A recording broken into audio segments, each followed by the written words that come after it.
Hey there, comic friends! I'm Travis, and it's time for our Comic Roundtable. Tonight I have the guys with me, and we're gonna talk some comics. I don't know that I need to introduce everybody again, so I'm not gonna. If you're in the comments, you want to know who the heck somebody is, comment, and we'll do formal introductions. Otherwise, we're just gonna jump right into talking books, and we flipped an imaginary coin, and we all decided that the coin landed on Marvel, so we're gonna talk Marvel first. So, what Marvel books do we want to talk about today? What, talk a little Daredevil? And clearly me starting the production and yelling kicked Mike off the thing. I don't know why that happens, but I hit the start button and it throws Mike to the ditch. We're gonna talk Daredevil? Yeah. Okay. We can talk Daredevil. Man, good Spider-Man? I didn't know what to do with myself. So Mike's just having all kinds of problems. So that's good Spider-Man? Well, Um better than... well, okay. Yeah, there are parts of it that I liked. I don't know. I mean, for me, this book, I'm not enjoying it like I was when it first started, and I haven't quite completely put my finger on what it is that I'm not. Uh, I don't know. Um, You kind of know what I kind of want? I want hmm, to kind of go back to that Elektra thing where it's like, it kind of ended and it was just like, not really ended, it's just, what happened to it? Oh, right. it was Well, getting like somebody. really interesting. Right.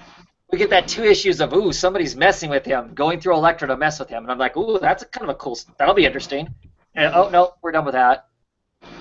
Now we're off trying to steal a briefcase with some information in it that has to do with Black Cat and all of the other crime lords and stuff. And I don't know. I mean, there is aspects of the Spider-Man that I enjoyed to this. I mean, he's kind of fun, like Spidey is and stuff. The way that Daredevil deals with it though to me seems odd. I don't know. It feels like Matt Murdock, Daredevil, has less and less of a voice. That he's just kind of very monotone. I don't know. Like I said, I can't quite put my finger on it, but there's something about it that I'm not. I don't know how many more issues of this I'm getting. I'm really debating on dropping it. Yeah. I mean, you are right. 'Cause, man, I remember when it started, it really was dark and had like a good feel, and it does. I mean, it does. They have slowed down.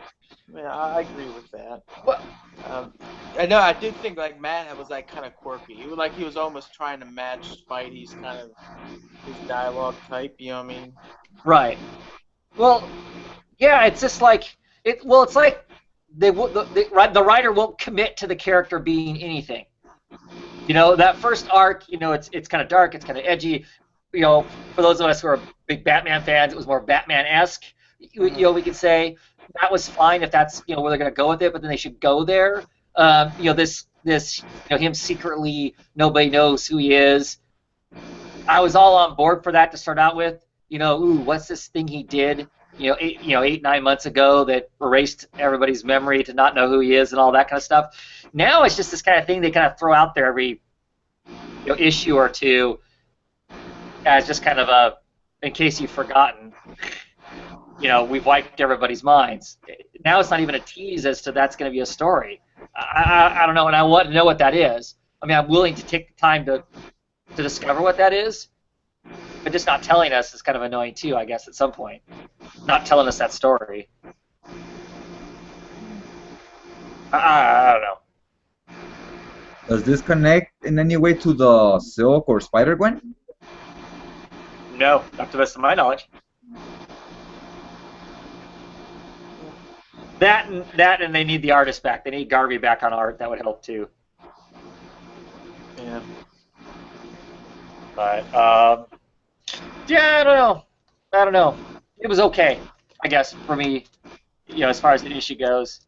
Um, I guess I like Spider-Man's dialogue better than I like Matt's. And Hmm. Matt's internal dialogue, Daredevil's internal dialogue, just seems kind of, I don't know, strange. So I don't know. Just to be a downer on the book, I guess. I don't know. But I'm not a Spider-Man reader though, so I noticed that you were tweeting about the fact that it was nice to have a Spider-Man book where Spider-Man was okay. Didn't want to just like pull the eyes out. Right on. Anything else we want to say about Daredevil? I almost called it Spider-Man.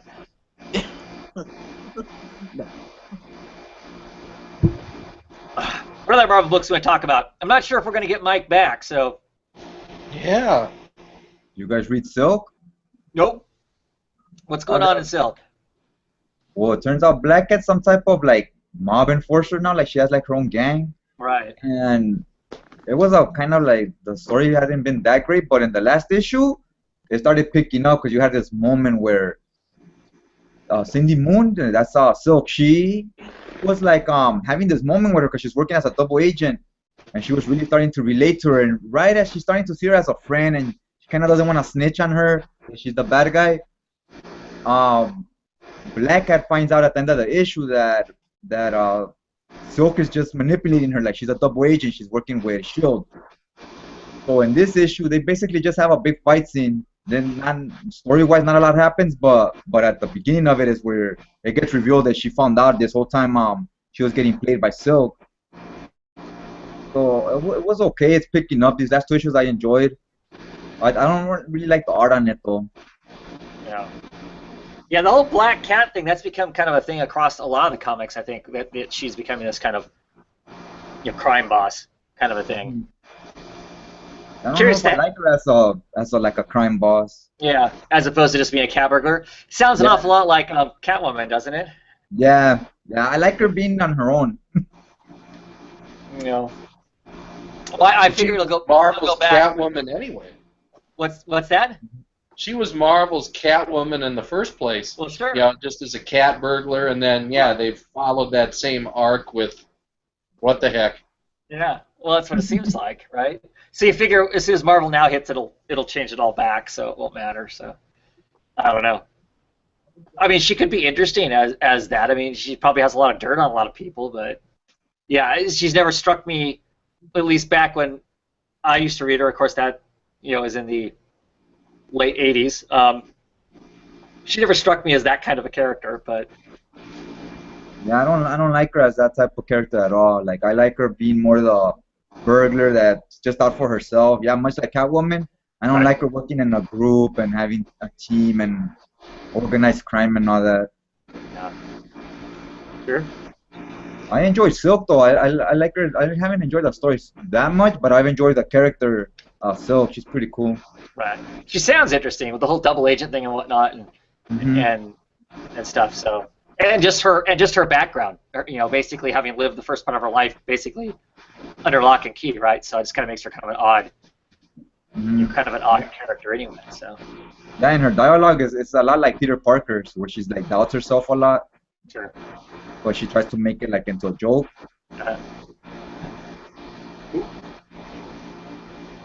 How about The Vision? Anybody reading The Vision besides me? Oh yeah. What you think, Ryan? Thought it was really good. It didn't take us anywhere that we kind of didn't know things weren't going last issue until the last page. It's one. Should I spoil what happens? Oh, go ahead. We're notorious for doing that. Okay. So. I mean, it's a long, drawn-out death scene of one of the major characters in the book. Right. And we kind of saw that happening when he stumbled onto his uncle's secret last issue. But I thought they had some really interesting backstory of that uncle guy, how he's basically a vibranium addict. That was cool. Yeah, I thought it was too. Like completely. That was really interesting. And then the last page, that'll have people talking for sure. But yeah, I thought the most interesting, and I really liked the color scheme they used in the flashback scenes. Yeah. That dark green, and then they show that's Jordie Bellaire. She's an expert colorist. Yeah, then exactly. The vibranium is it's a different color. It's like a yellow. And then as he's hooked on it, things get more yellow, and the world around him stays green, but he turns yellow all over. I thought that was a real interesting effect.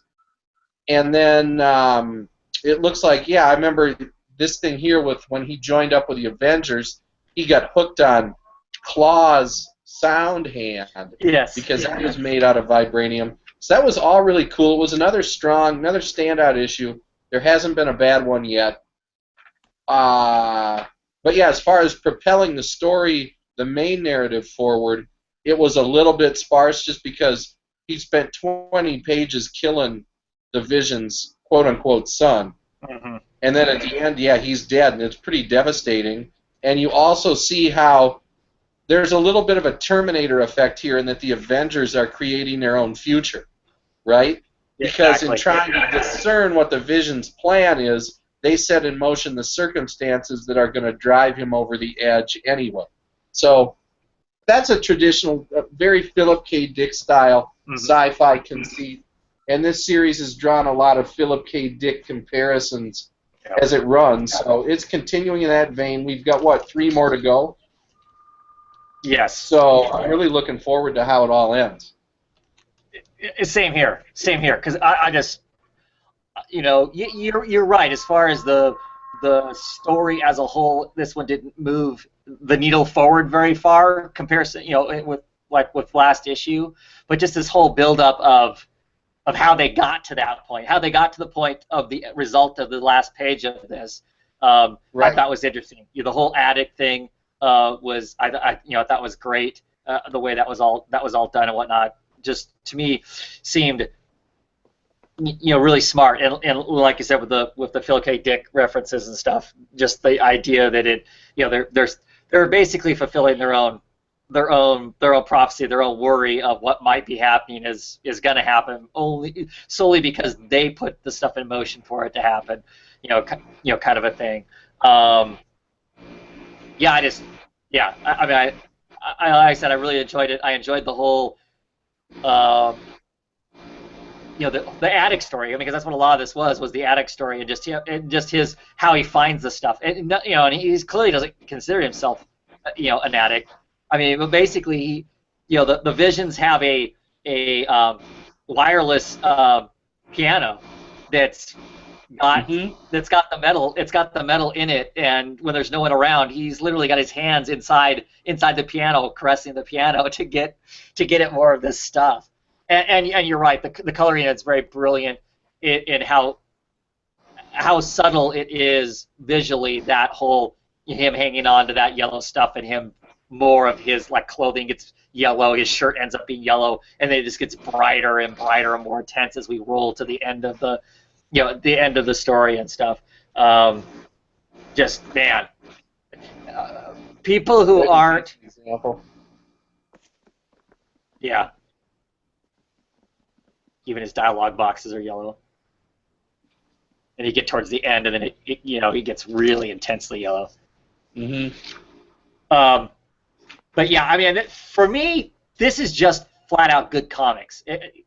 You know, I don't put it in a category of, oh, it's good superhero comics. It clearly is excellent superhero comics. But just flat out brilliant comics. Kind of a thing for me. It's probably my comic of the week. It's probably the Vision. It might be for me too, although it's a couple close competitors. Yeah. Which we'll get to, of course. Sure, but you know, and you know, just an absolute gem in the kind of sea of mediocrity that is a lot of the Big Two books, right? I enjoy a lot of Big Two books, and I enjoy those superhero books for just being superhero books and what they are and whatnot. And then every so often you get a book like The Vision that just is, you know, kind of off in its own, you know, category of stuff in it. And I guess I like it just that much more because of that. You know, it's a story that could have been told with other characters, too, in a sense, in a way. Yeah, well, maybe not. I guess not. I guess a robotic type character. Right. The Vision is a stand-in. He could be any type of robotic character. Although his backstory played an important part in the formulation of his wife's brain patterns. When you realize they're his ex-wife's brain, right, transferred into a robot body. But apart from that, yeah, you could substitute a few different characters, but I think that the fact that they're willing to do something this ballsy and different with a B-list, I'd say the Vision rises to about a B-list. He's not an A-lister, but right. But certainly he's in the movies, right? He's in the movies, so as far as the mainstream goes, he's a known quantity. Yeah, he's not somebody who'd ever get a solo movie, but yeah, he's an established enough B-list type character. It's pretty ballsy that they'd be willing to go this far down this road with a character this generally well known. Yeah. It's a smart comic. It really is. So. What about if he Anyone was not like grabbing singles should get the trade. Definitely. I'll say if he was an A-list character, like a more popular, more known character, you think they'd be allowed to do something so different with him? No way. For They're a very too tightly controlled. Yeah, I mean, even for a short period of time, I don't think they could take him too far off. Not like this, I don't think. I don't know. Well, they could in a way that it's a gimmick that would be restored. Like they'll make Batman Dick Grayson for 6 months, but you always know Bruce Wayne's coming back. They killed the Hulk apparently, or they killed Bruce Banner in Civil War II, but that's going to last until Marvel now. So you can do gimmicky things in the short term that look big with an English character, but sooner or later the status quo is always going to be restored. The feeling you get with Vision is that his status quo is going to be fundamentally shaken up by this. He will not be perceived the same way as a character. Yeah, Does this affect like the continuity? Or is this like a miniseries? It's 12 issues. So, yeah, I mean that's an interesting point. It'll be curious to see how it plays out years down the road from now. Because I mean, I don't know how quote unquote in continuity the story really is going to end up being. I mean, because it's really easy for them just to kind of, brush this under the rug and go back to whatever, go back to making the character however they want to. This could be,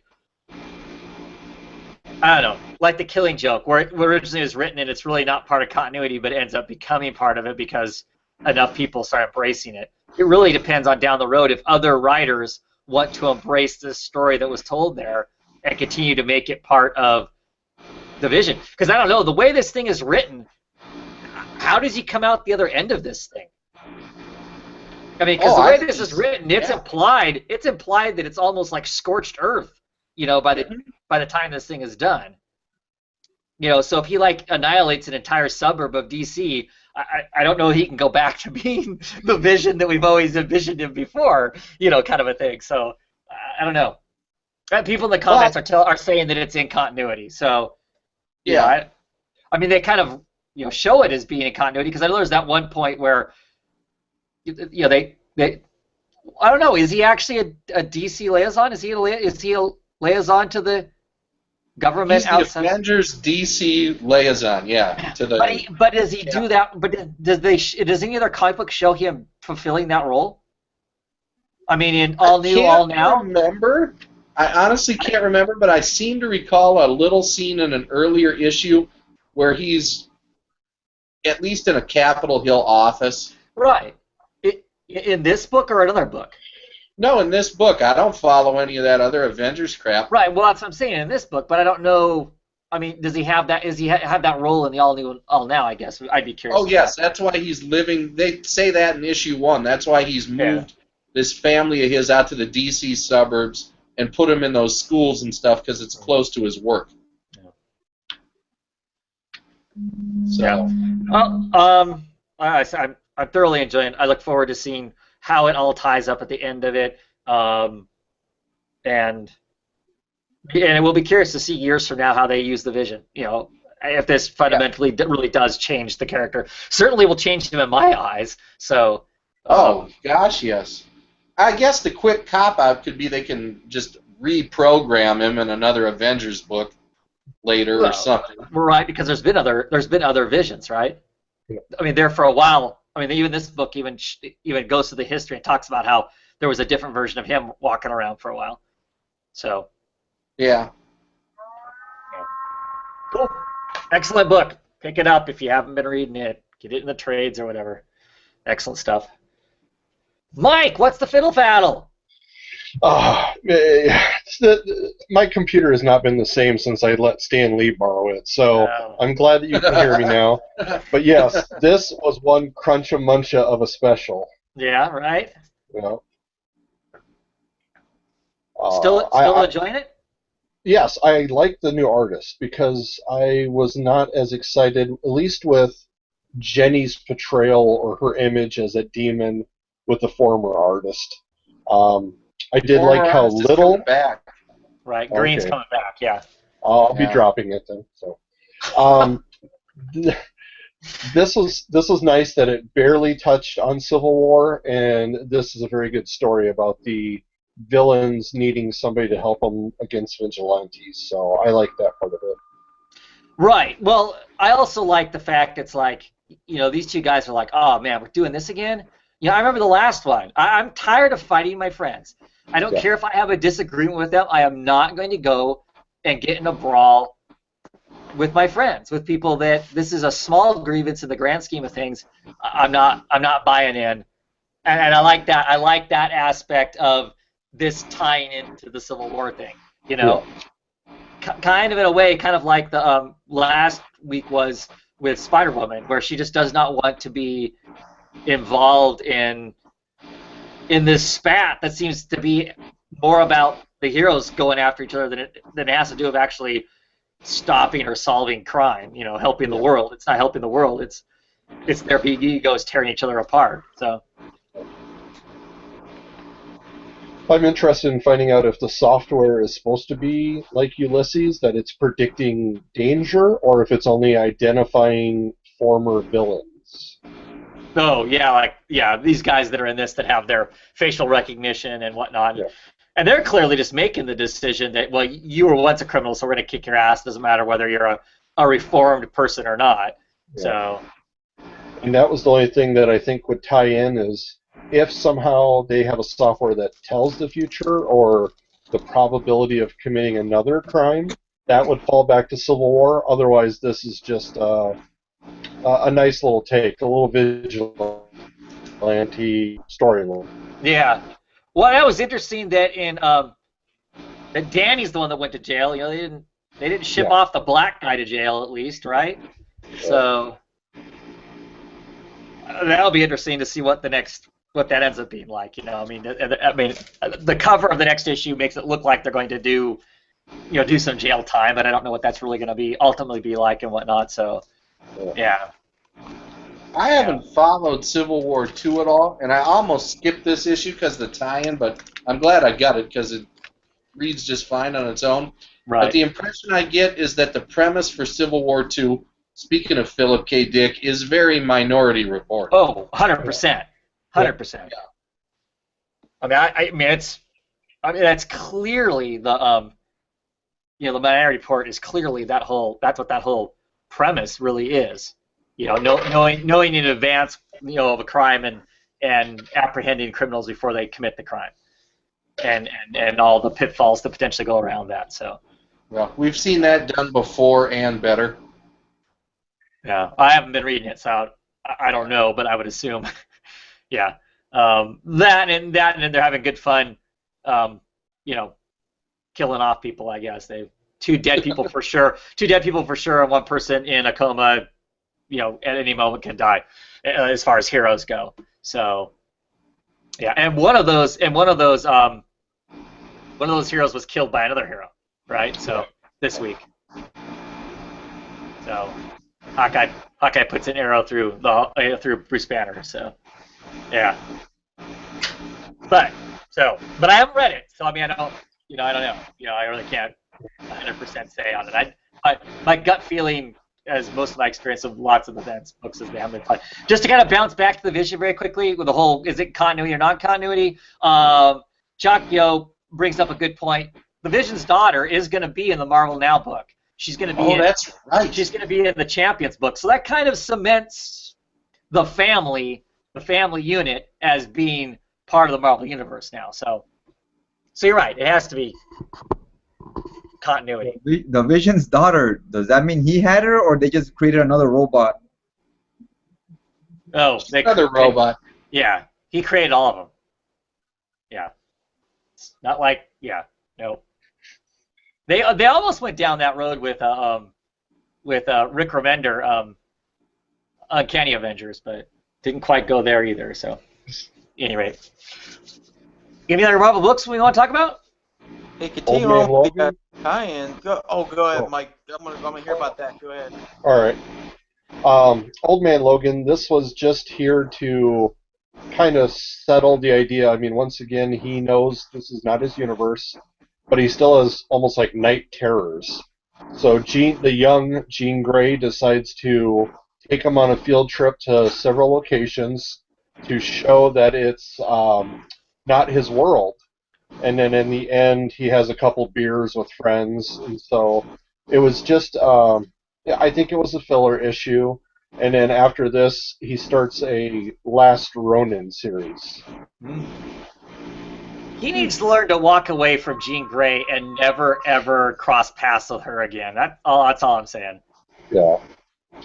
It was nice. It was sweet. It was there for the emotional, and it filled in. It showed a couple of heroes' deaths from his old universe, so it does fill in some blank spots for those people who read way back in the original Old Man Logan series. So I would say you can pick it up and like it, but it also fills in a lot of old material. Still awesome Tarantino artwork. Exactly. Yeah. I did little Twitter, where he does the cutout of the Punisher symbol with Daredevil in it, where Punisher saves Daredevil in the old history. Yeah. So it was nice to see stuff like that. So how he does his paneling has just always amazed me. Yeah. Right on. I know every month I pick that up and I skim through it. It's like I really gotta resist to not pick it up because it just looks so cool. Right.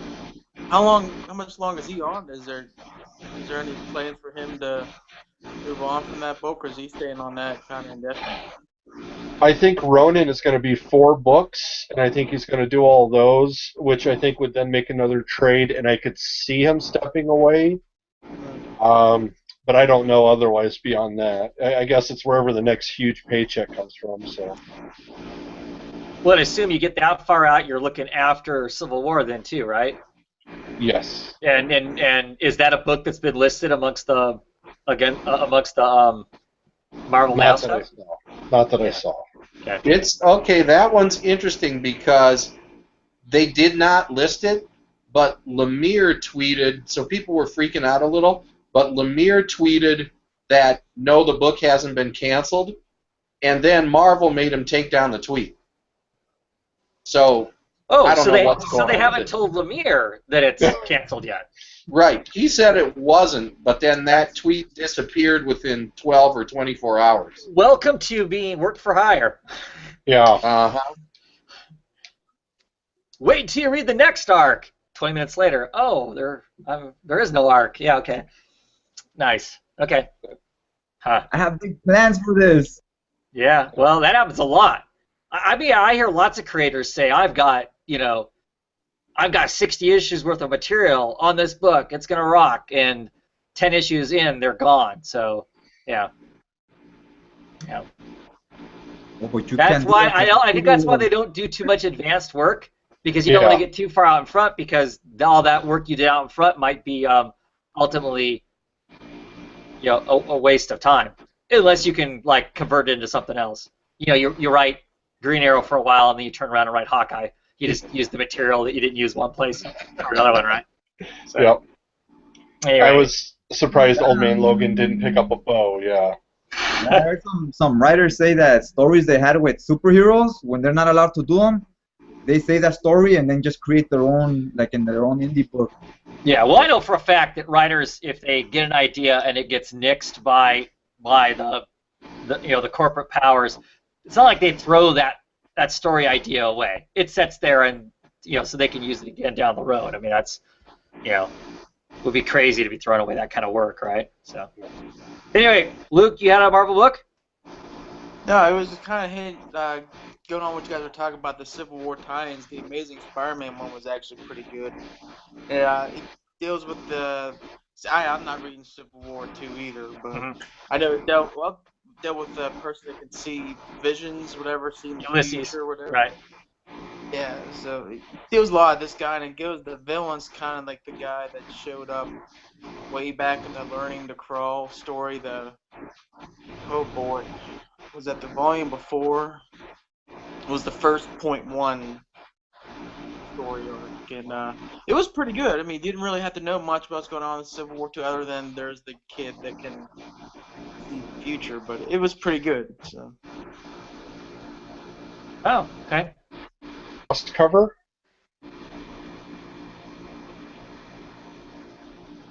Huh? An Alex Ross cover. I'm froze. No, you're not froze, Luke. So okay. Mike wants to know if it's an Alex Ross cover. Oh no, it's I just threw it on the ground. No, this one isn't. It's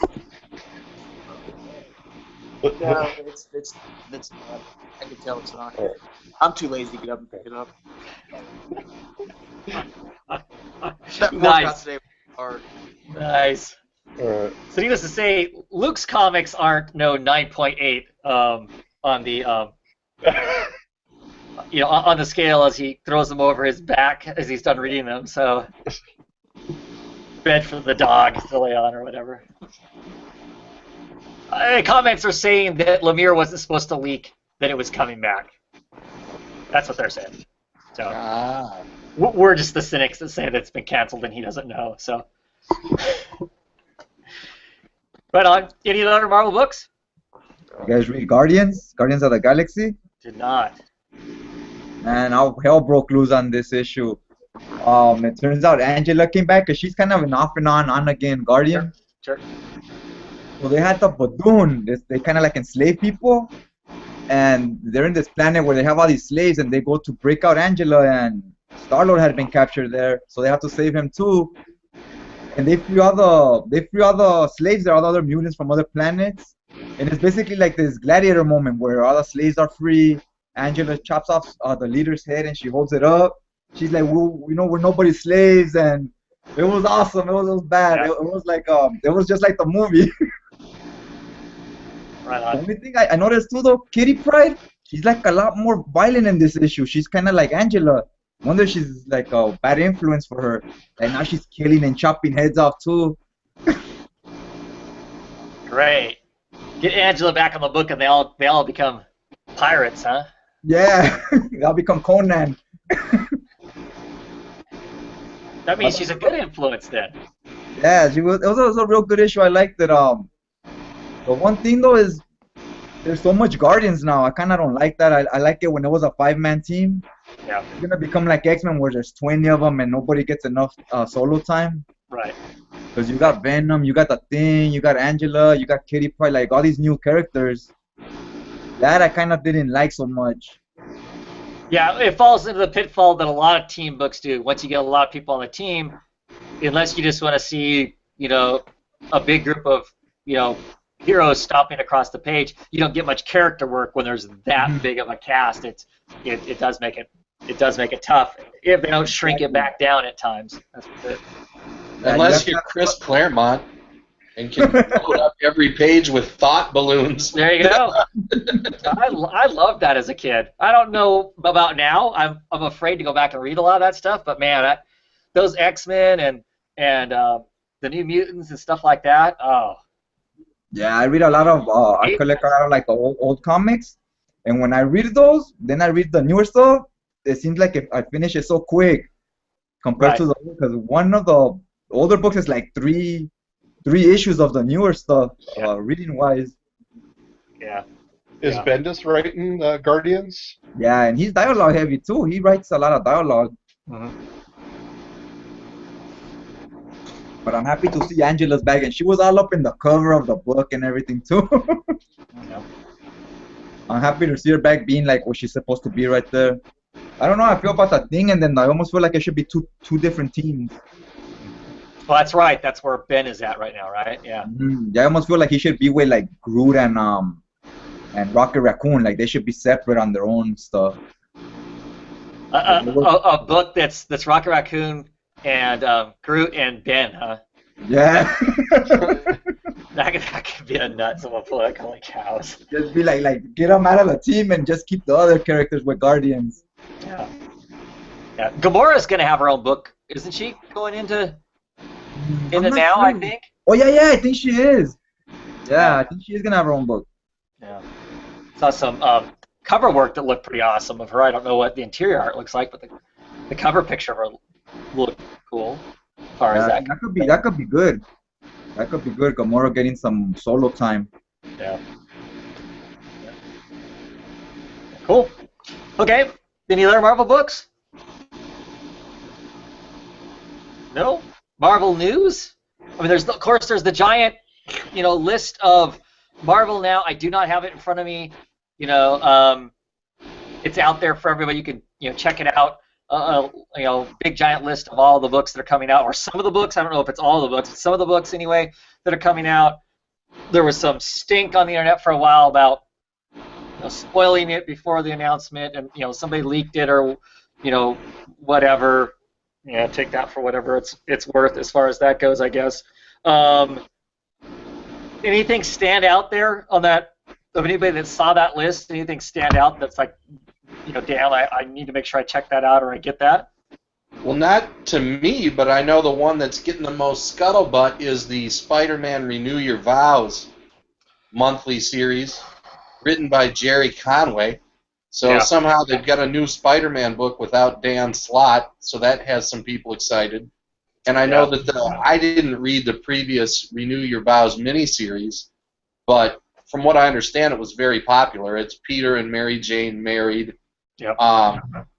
It's the trope that Superman has going right now. They're married, and I think they even have a kid. Yep. So it's family Spider-Man. So from what I understand, people are pretty jazzed about that. I looked over the list, and I think the only one on there that I might give, I was glad to see Power Man and Iron Fist is going to continue. Right. Walker's other book. And it's not changing numbers either. The Power Man and Iron Fist is keeping it. Yeah. Now and it's shot. Spider women books like your Spider Gwen and your Silk and your Gwenpool are all continuing with their numbering. Right. And Miss Marvel is continuing with its numbering. So that was all noteworthy. I think the only one on the whole list that's a new series that I might give a few issues to is Fool Killer. I'm not terribly familiar with the creators they have on there, but I'm kind of a fan of the old Steve Gerber stuff. Right. So I'll give that. And I thought his 90s, that early 90s 10 or 12 part Fool Killer series, it was pretty good as I remember. Mm-hmm. So I'll be willing to give that one a shot, but it looked to me like out of the new stuff, the comedy end of the universe it's heavily slanted towards. Right. Between Champions, sounds like it's going to have a comedy bent. Great Lakes Avengers. I didn't think Champion. So you think Champion's going to have a comedy bent to it? That's all the kids. That's all the young heroes is Champion. Well, it'll be on the more lighthearted side. It's a Mark Wade book. I know that. Yeah. And then I think the one that had people's eyes rolling is that they're starting the Avengers books at 1 again. I mean, if there's one thing people kind of thought they'd keep the numbering for, it was those. One of the Avengers series is going to strictly be flashbacks to the classic team in years gone by. Huh. I forget which one. One of these. Don't you just go get the Marvel? What's that app called that lets you read all the digital stuff? Unlimited. Don't you just buy that and go read the old stories?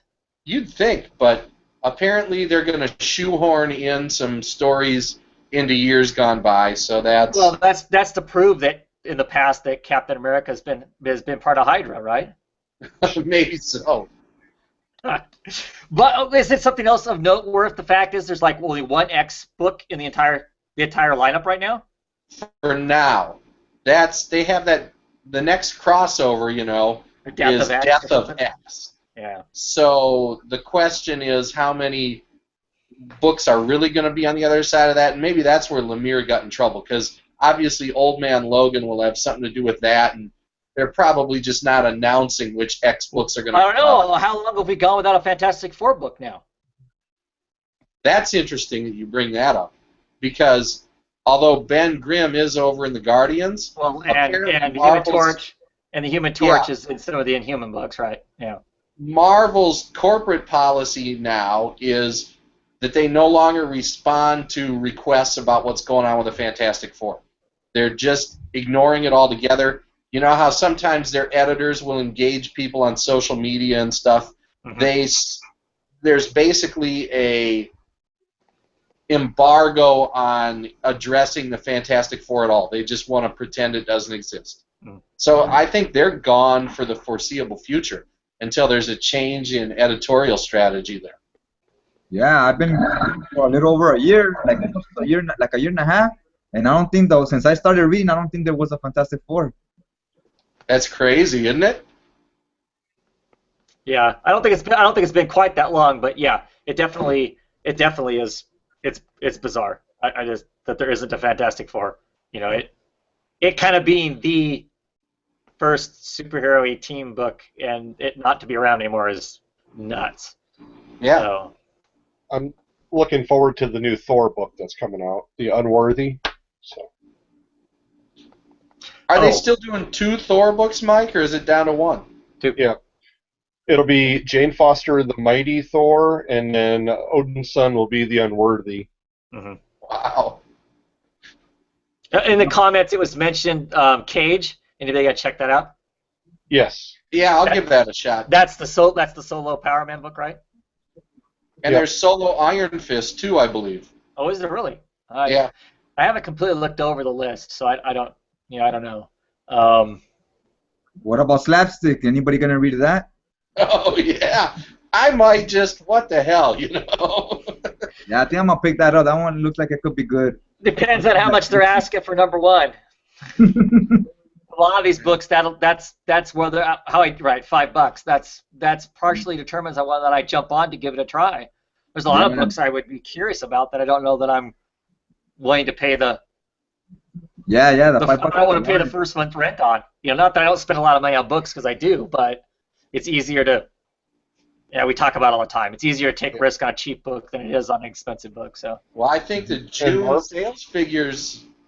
sales figures are going to ensure that Marvel is not going to copy DC's $2.99 lead because DC considerably narrowed the gap in market share, but dollar share, Marvel still dominated for the month. But you don't think that's going to change as people continue to buy? You don't think so? As people continue to buy 2 issues a month of their books, you don't think that's going to slowly keep changing? You got to remember we've only seen 1 month of what 4, 5 books that double shipped. You don't think as we get deeper into the double shipments that you're gonna see more of that market share of the dollar to go to DC? It's Or do you think- possible, or do but you I mean, think- We still haven't even have more. There's still books to be released. Well, that's what I'm saying. We're only 1 month into basically 3 or 4 months worth of new releases. Yep. But like Civil War II #1 was a $4.99 or $5.99 book, okay? And it was number 2 for the month to Batman #1 in units sold, but still clobbered it in terms of dollar share. Oh, sure. Yeah, so I would think that, you know, I don't see Marvel cutting to $2.99. I just don't see them doing it. So, well, I don't think they're going to do that either. I don't think they're going to follow that. But I think that the space between the two is going to get smaller, and I think they're not going to sell as many books as what they have now. Clearly, my personal experience and the people that I talk to about buying comics and whatnot, you know, is just a litmus test of my friends and their tastes and whatnot. But I know at least 3 guys that are big. I mean, 6 months ago, big Marvel fans. You're not going to make them budge. Yeah, they look at a few DC books, but really, it's all about Marvel. And their Marvel interest has dramatically dropped to down, and now they're picking up a bunch of DC. I know one guy who never collected never collected current DC books. He's, you know, mid-30s. He's never purchased current DC books, and he is now buying, I think, more DC books than he is Marvel books. We'll have to see what the drop-off is month to month.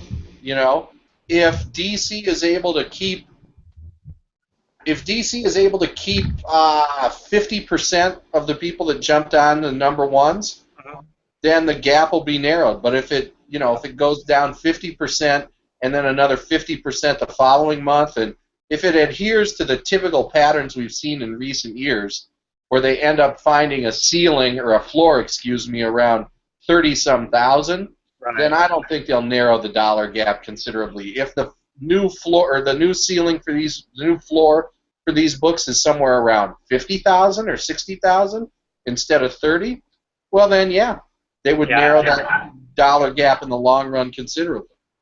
So Jacquio is informing me that, you know, I'm assuming he's referred to me because I'm the discount comic book service purchaser here, that I never pay $5 for a book, which is true. I don't, but I can still compare it. I can still compare it to the price I'm paying for all of my other books, and it's still more. So, So as far as that goes. Can we go back to this? What's the point about the dollar amount? I'm just kind of lost in it. Well, it's market share, right? It's how many books, how impactful the market, and how much of the finite, right? Because it's not unlimited. We clearly all know not everybody's reading comic books, right? So the dollar pool is not infinite. It's finite. Who owns the most? Who's getting the most of those dollars? Because I mean, I think the assumption is, right, Ryan, is all these companies are competing for the same comic dollar. Sort of. One thing we might as well interject into any discussion on this is that June was the best month of comic book sales in the past 20 years. Ever, right? Yeah. Yeah, in the past 20, since the bubble burst in the early 90s. Yeah. So it was the best. It was the best since something like 96 or something. So it was a great month. But yeah, DC was still number 2 in market share, but they narrowed the gap quite a bit. But Marvel still ran away with it dollar share. So that's why, Luke, when you sometimes hear a discussion of the two things of copies sold and then dollar share, there's two different things Diamond really keeps track of. And also, let's keep in mind, all these figures are not sales figures. They don't represent sell-through at your stores at all. They're just the numbers of copies retailers ordered from Diamond. So like a couple of months ago, Black Panther #1 was the surprise #1 of the month with like 235 or 240,000. And they rushed into a second printing. Well, if you go into my local comic store where I go, you can still find 40 copies of Black Panther #1 sitting right there. So, there is some concern that there might be another bubble going on right now on a smaller scale than the one in the 90s. Remains to be seen. Well, and I think DC dollar-wise will utilize. I mean, the Rebirth books I'm getting are at a higher price. Is it just me, or is Mike freezing up? Yeah, Mike's freezing up. I think they'll do specials.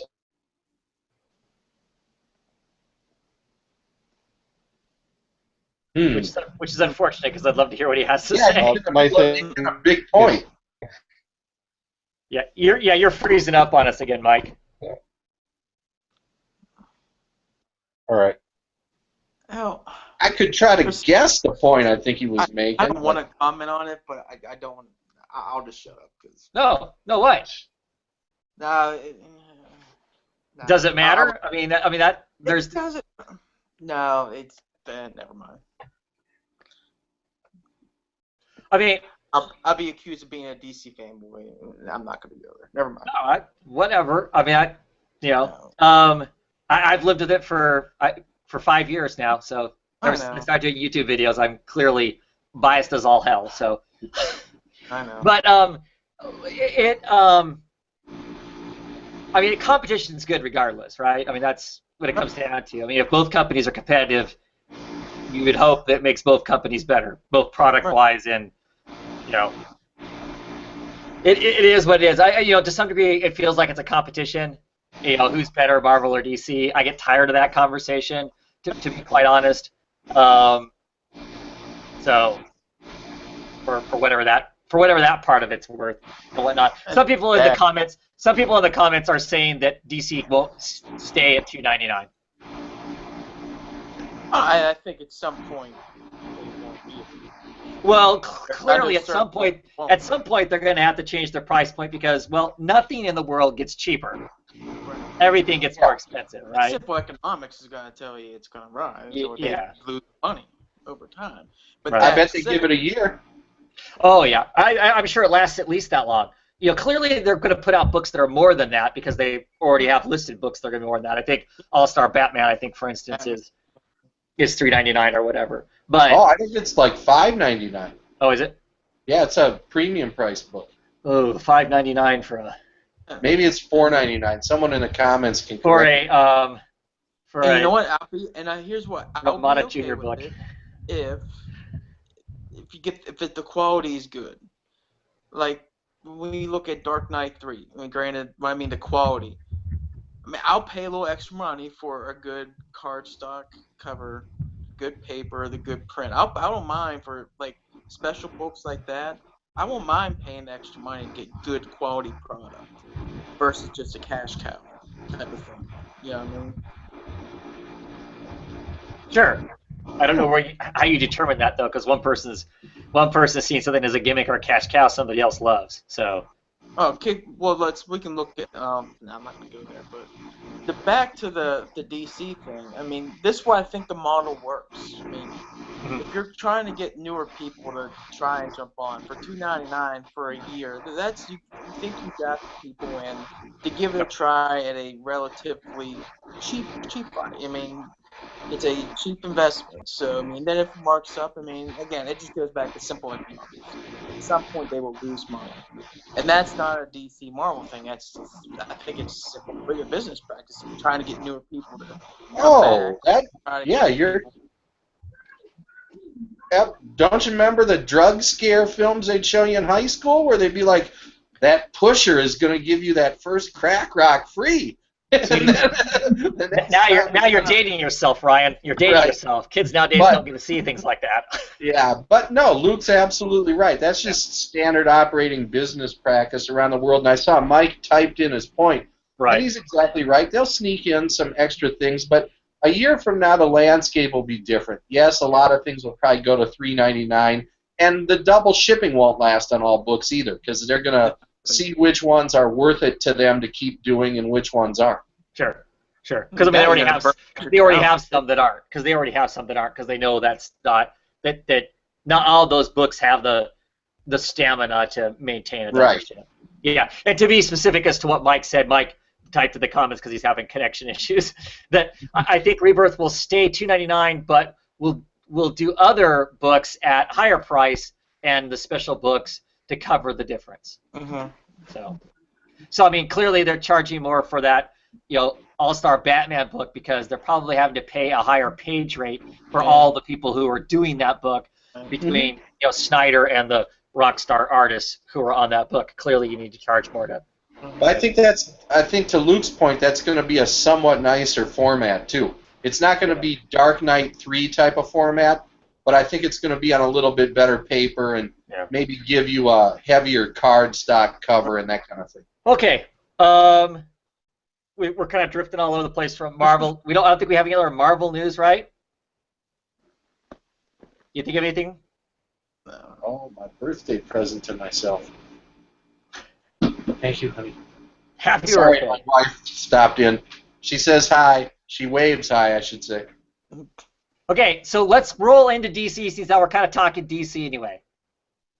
Let's go ahead and roll into DC. Otherwise, I said before we started this that I was going to hope we weren't going to run a 3+ hour show. So, hopefully we don't do that. I love having these conversations, and I can talk about this stuff all day long. But I do know some people are interested in hearing talk about the books too, along with everything else. So now that we have Mike back, we're going to roll into DC. Luke's ready. I'm ready. So what do we want to talk first, DC-wise? Let's go to Detective. Okay. Which Man, covers does you it got there, feel Luke? good to have freaking Batwoman just back and just being good. Yes. Did you get both covers? I did.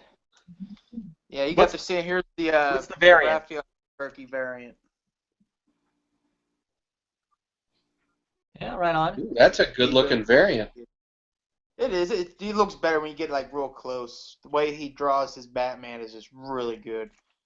Albuquerque. Mail it to me and I'll check it out. Yeah.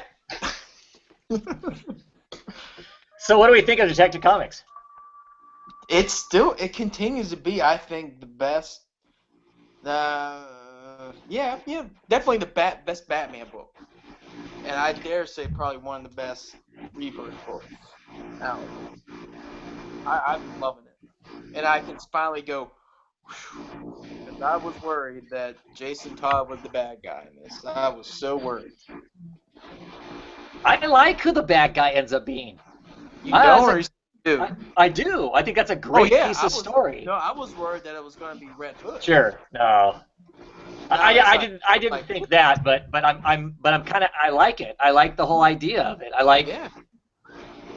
and yes, for me, I mean, I really like Kit Kane. I like Batwoman, the Batwoman character.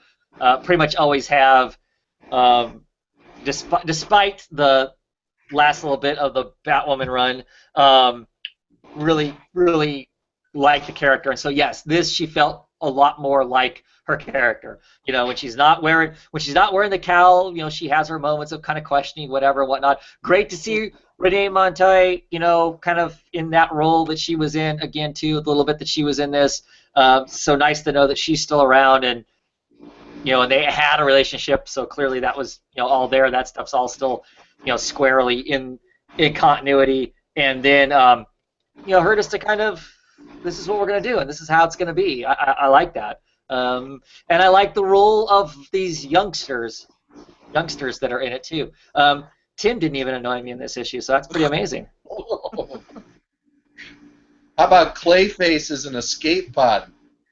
We've seen that before, but yeah, I really like it. I thought that was cool. Yeah.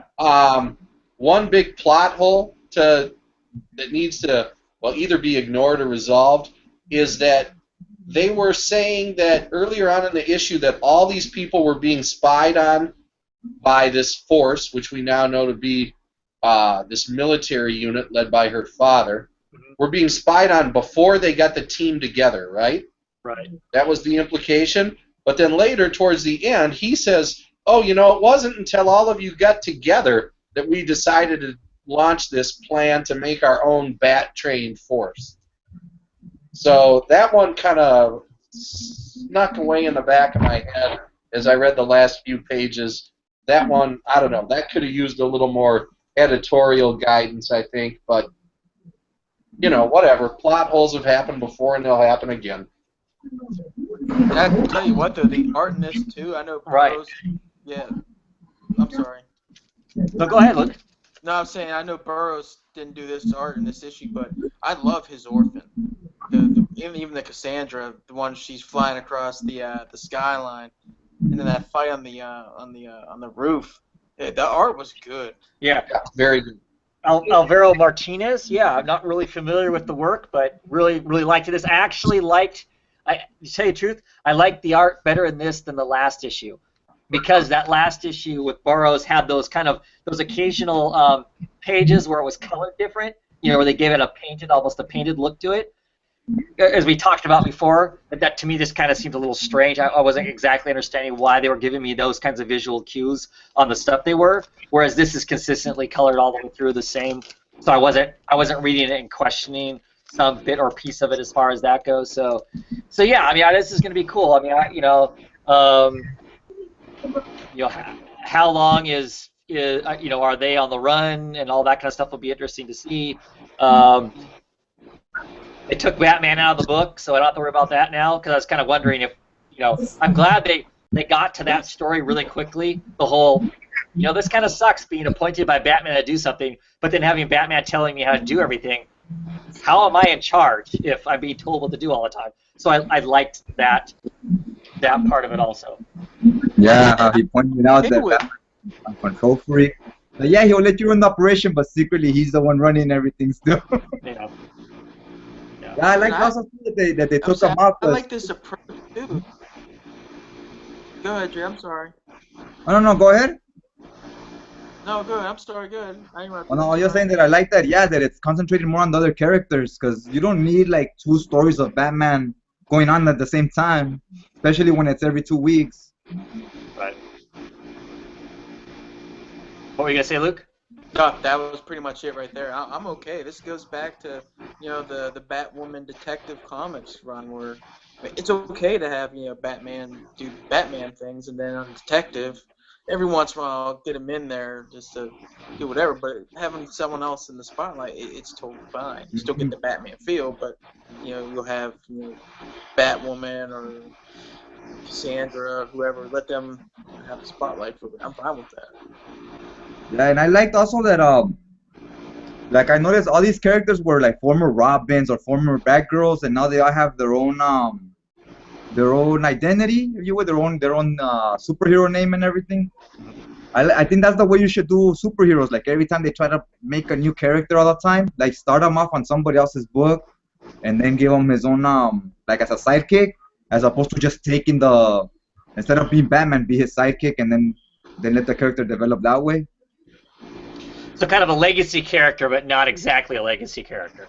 As Mhm, far yeah, as like, being multiple generations of of Robins or whatever yeah, they all instead of somebody just showing up and saying I'm wearing the Batman suit now and I'm the new Batman, like I'd rather be the sidekick like the Robin. Like how they're doing with Iron Man and Spider-Man and all those books. yeah. I hear Are you. folks in general agreement that of the two double ship Bat books, this has been the better series so far? Oh, A lot's more been going on for sure. Yeah, I'm definitely enjoying it more. There's stuff about the other that intrigues me, and I don't. And well, I guess for me the difference is there's stuff going on in the Batman book that intrigues me, but I'm not like reading it and going, "This is just fun." I'm having fun reading this superhero comic. Whereas I don't know that this one that the detective comic intrigues me, but I'm just having a really fun time reading it and just going, "Oh yeah, this is great," kind of thing. So they have their differences, but I am enjoying Detective more than I am enjoying Batman. What about when the guy said oh, we have to sedate Batman because he's in our way of we're both on the same side fighting for the same thing, but he's in our way. Did he ever explain what it is he's doing that he thinks Batman's in his way? No, they're fighting crime at a higher level, and there's something specific going on that he has to have his soldiers taking care of, and Batman will screw that up. Is all we're getting. We're not getting. That's Okay. the larger picture we don't know yet, right? Yeah, he's saying like we're FBI, Batman's just like a local cop. Right. Basically. Yeah. Interesting.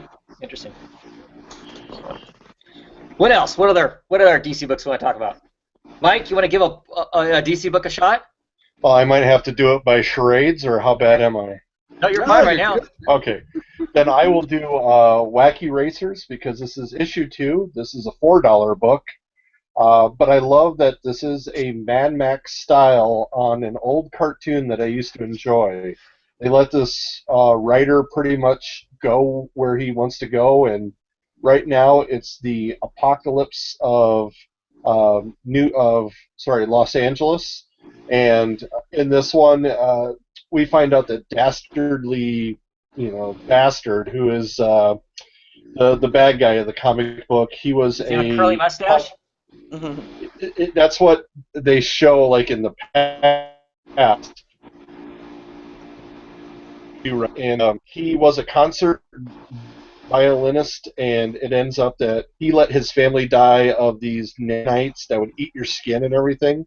So he survived, and he goes back to that theater, and it was just a way to tell about how this character got in the race. The nanites eventually got onto him. He's carrying the two skulls, his wife and son's skull, and when he wins the race, he gets them back. And so it'll be very interesting to see how each and every other character develops. It continues to be an enjoyable book, and I recommend it. It's such a crazy take on, you know, Yeah. you're just expecting it to be, oh, it's going to be a comic book version of the cartoon, and it really isn't, you know. Actually, a lot of these they're kind of doing. I mean, probably the closest is Future Quest. Is probably the closest to the. It sounds like to the cartoon, because I mean, even the Flintstones has got some kind of heavy stuff going on in it that kind of pulls it away from just being the fluffy, you know, cartoon, and a little more social commentary and stuff in it. That's kind of interesting. Yeah. Huh. Cool. What else? What other DC books do I want to talk about? I'm torn to either go on Nightwing or Wonder Woman. Do you want to talk Wonder Woman first? Let's go Wonder Woman, Luke. Sure. Wonder Woman issue 2, eh? Oh, that art was beautiful. Year 1 begins here. Yeah, Although the Nicholas Scott. timetable is a year in this issue, I mean, he goes from his buddy meeting that girl to getting married to having a kid. So Right. year 1's already been a year and a half, but Right. Yeah, well, yeah, some early development from both of them, right? Because you see both of them, both you know, Wonder Woman and, you know, Steve Trevor. how gorgeous was this page? Oh, when she finds the tree, right? Yeah. So, I have a question about this just in general. Do you consider this a new origin for Wonder Woman? It's kind of tough to tell because almost. Yeah. I mean, I'm not that. Well, see, I mean, some people are like, oh, another origin story. Because, I mean, I agree. There's just, right now, it seems like there's been a lot of retellings of Wonder Woman's origin. This doesn't feel like it. I mean, I guess for me, when I think origin, like, literally, where did she come from in the first place? And we're not getting that. You know, they didn't go clear back to showing her made of clay or you know, birthed from, you know, the loins of Zeus or whatever they choose to do. They didn't go that far back. You know, they're basically going back as far as contact with the outside world, right? It's basically they're going back to the beginning of when everybody else would be exposed to Wonder Woman. So I don't know that I mean, it's going to give us some of her history, but it doesn't feel like an origin story, I guess, to me. But I really like the book. I'm going to be excited to see how this twofold is kind of told. I like the whole idea of the fact that, I mean, I think in this issue they played well on the idea that everybody else that's on the island, everybody else that's on Paradise Island, was around before Paradise Island was basically invisible, basically excluded from man. I mean, they remember man and all of that, and Diana's the only person who doesn't. I mean, so she's always looking on the horizon. I mean, it just helps. It helps build in the making sense of her being the person that ultimately makes the sacrifice to leave the island, because she's the one that would have the desire to, whereas everybody else is like, I've seen that. I don't know that I'm, you know, interested in that, and you know, so it gives her kind of the motivation to be interested when that ultimately happens, because we know it's going to at some point, right? Yeah, it's like someone that lives in a small town. She's always looking at the stars, like, what else is out there? I want to go to the Right. big city. Right. So I enjoyed that. I mean, I know there was some titillation on the internet from some that, you know, implied that she would be having relations with other ladies. I don't know. To some degree, that just makes sense to me. I don't know that that's it's an island full of women. groundbreaking Yeah. information there. I guess I don't know. But gorgeous. I mean, gorgeous. Look, I guess I like them. Now we've seen both sides of the book. You know, of the story, the present time and the past, and I'm excited for both. Right now, it feels like it's going to be 2 Wonder Woman books. Yeah. You know, I'm Oh, assuming I that- think- Don't you feel like they sort of kind of like parallel each other a little bit, where like right now she's kind of figure out, you know, what her what the truth is, and then you got the year 1 thing. They almost sort of parallel each other. I think Luke's right. I think they're going to parallel each other. I think Ruck is being really clever. I think that this is not my best guess is we're not looking at a from-scratch origin of Wonder Woman here. Right. But she's piecing together right now in the present which story is true. Was she made of clay? Mhm. Was she Zeus's daughter? What's true or not? And as she learns shit in the present day, it's going to parallel It to what informs we the past. find in that next chapter of the year one. Mhm. And remember, if they stick to current, the year one will actually end 2 weeks after the current storyline does. Right. So, probably the major revelation of how they both wrap up will be on this one. So I think Ruck is being clever. I think he's playing both stories not against each other, but dovetailing them into each other. And of course, there will be some months where they intersect more closely and others where they're further apart. But I think he's, a veteran enough writer that he knows how to tie the two together. So that's what I'm looking at what's going to happen. Yeah, that's happening to me too. That when I read the first issue, she's kind of telling her story how she doesn't know. She has a lot of origins and she doesn't know which one's true. And it sounds like she's just telling you her story from her perspective, and we're gonna figure out everything with her as she goes along. Yeah, super excited, happy to have good Wonder Woman in my reading pile. Beautiful art. So yeah, awesome. What did you have next, Luke? Nightwing? Oh, Nightwing. Nightwing Rebirth. This is, of course, the Rebirth issue, not #1, but the Rebirth issue. Yeah. Mhm. I don't like that cover, but At any rate, kind of for me anyway. I really like this issue. I like this issue because it still has some of the same tone that Grayson had. I think it ties up some ridiculous loose ends that were kind of floating around out there that were all kind of like when King and Seeley left the Grayson book, we're like, wait a second, and the whole Robin War thing, we're kind of left with this, what the hell just happened? Where are all these loose ends that no one's touching now, kind of a thing. And some of those got tied up, and some of them clearly are going to be the story going forward, right? And we finally Lincoln March, a character I've never really been that keen on, except for when we first were introduced to him. Gets his just desserts by the end of this thing, it looks like, too. So kind of happy with that. Not that I know that clearly no villain stays dead, but I don't know. An arrow to the eye socket, that might slow him down for a while. So, of course, he is part he is part Talon, isn't he? So I don't know. Yeah. I have a feeling though that I think what they were trying to do at the end of Robin War, where remember we continued in the pages of Grace. I think really this is what's going to happen. Yeah. I think that, and oh man, Midnighter cracked me up. He cracks me. What were the names? The Nemesis Sister, and what was the other one? Yeah, the two. Yeah. The frenemy, using new words for frenemy, yes. The friend is my enemy. Yeah. Yes. Yeah, those are pretty good. And then you have the Tiger. It was like, you're right. They tied up a lot of good things.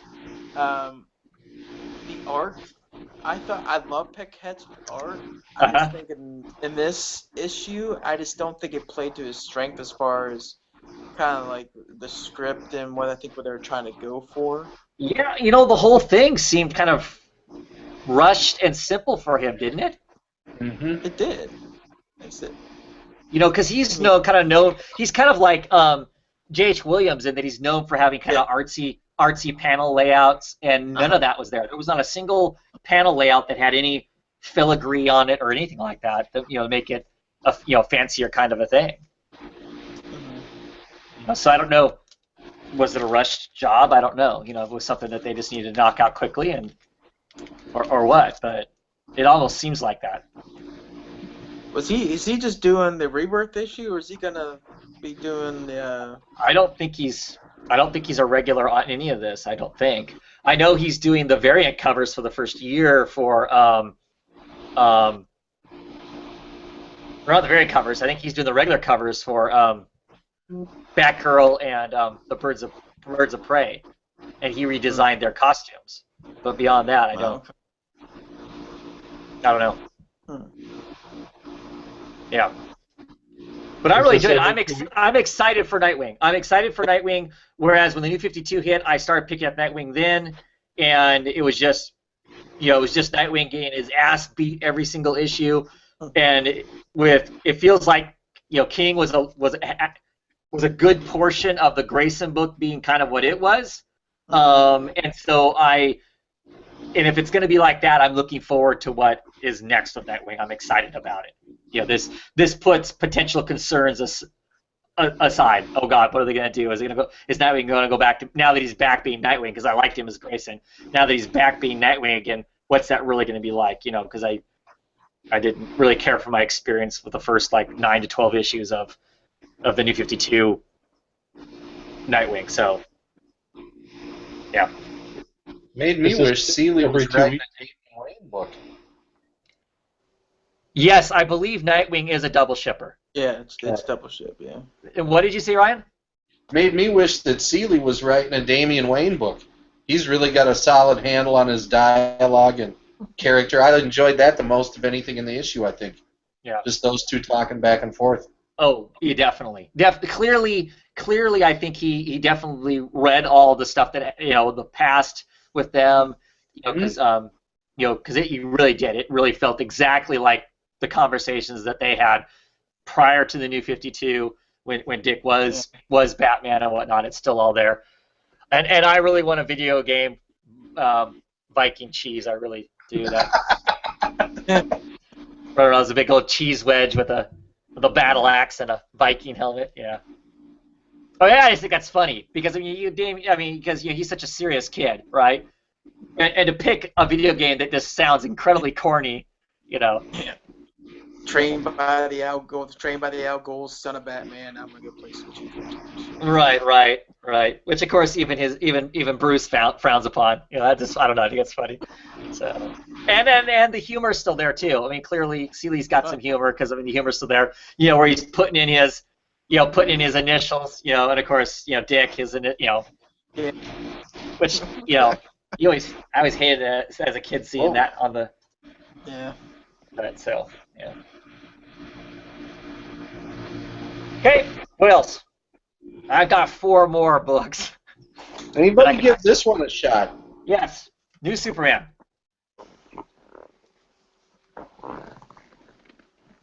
I was pleasantly surprised. I had read the Gene Yang run of Superman and found it to be uniformly terrible. I have not read his graphic novel, American Born Chinese, which is very highly acclaimed. One of these days I should get around to that. But I really went into this expecting that this would be one that got dropped pretty quick, but I wanted to give it a shot. And I was really pleasantly surprised. You get a really good handle on the character right off the bat, how he's kind of a bully, basically. He's kind of a jerk. His father is kind of your cold, distant type of father who's never proud of his kid no matter what. It did seem a little bit rushed that the Chinese government would rush him into this secret program of theirs. But, I don't know, we'll see where that goes. But as far as, it was just a character-driven issue that gets you to know all the key players and does a real good job of that. The dialogue was very sharp. It gives you a real sense of kind of youth culture in contemporary China to a degree that I haven't seen in comics before. Right. So I found it pretty interesting. Was it a bang-up, awesome, killer book? No, but it's the kind of thing that certainly does enough, and then the last page was a good cliffhanger. I think it did more than enough to get me interested in sticking around for at least the first arc and see where things go. Yeah, that's kind of where I am with it too. I don't know that I like the main character, but I don't know that at this point I'm necessarily supposed to, because he is kind of a punk. As far as that. I mean, he supposedly has motivation as to why he's that, but it doesn't make a lot of sense. But I guess kids, do things not because they make a lot of sense. I don't know. There's some part of me that just thought it was kind of strange that they're making knockoffs of of American superheroes. And I mean, they Where do basically. you think all your knockoff watches and I electronics? know, but I don't know. It seems strange to me that they would actually. I mean, that the comic book would kind of embrace that. I mean, it's like they're almost embracing that. You know, I mean, Yeah. I don't know. I think it's interesting that the writer's writing that. I mean, because I guess I've always kind of viewed it as just like your statement, where do you think all this knockoff stuff comes from? But I always think it's kind of interesting that, is that how we view Chinese culture? That that's what they spend their time doing, is making reproductions of what America has to offer, and they don't have don't have their own things to offer. And this comic book. And this comic book comes across the same way, that they don't have anything of their own to really offer. All they're doing is making reproductions of the Justice League and selling it as kind of their own. And heck, they don't even trying to sell it as their own in this even. I mean, you get to that last page, the kind of cliffhanger stuff and whatnot, and they literally call themselves the Batman and Wonder Woman of China. I mean, they don't even. I mean, they're not even hiding it. I don't know. That's the only part that seemed weird to me. I mean, I'm wrong. I enjoyed the comic. I enjoyed reading it, but there's some aspect of that seems kind of like, wow. I mean, it just feels to me like that. I don't know. That it still leaves me with the impression that the only thing China has to offer is cheap production of what we're making. Like America's so great that all they can do is imitate us. I don't know. Well, the knockoff culture, though, is a huge part of the Chinese economy, to the point where, I don't know, I think they sort of, I've never been there, okay?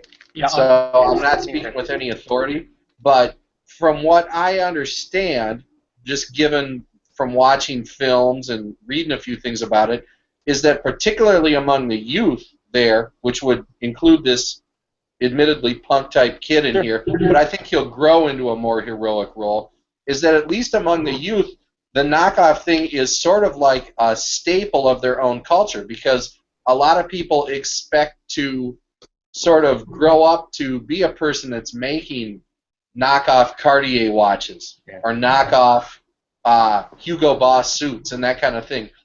Those type of occupations are passed down generationally there, just like the guys making the real Cartier watches in Switzerland, or the guys making the real Hugo Boss suits in Germany. And maybe that's just my own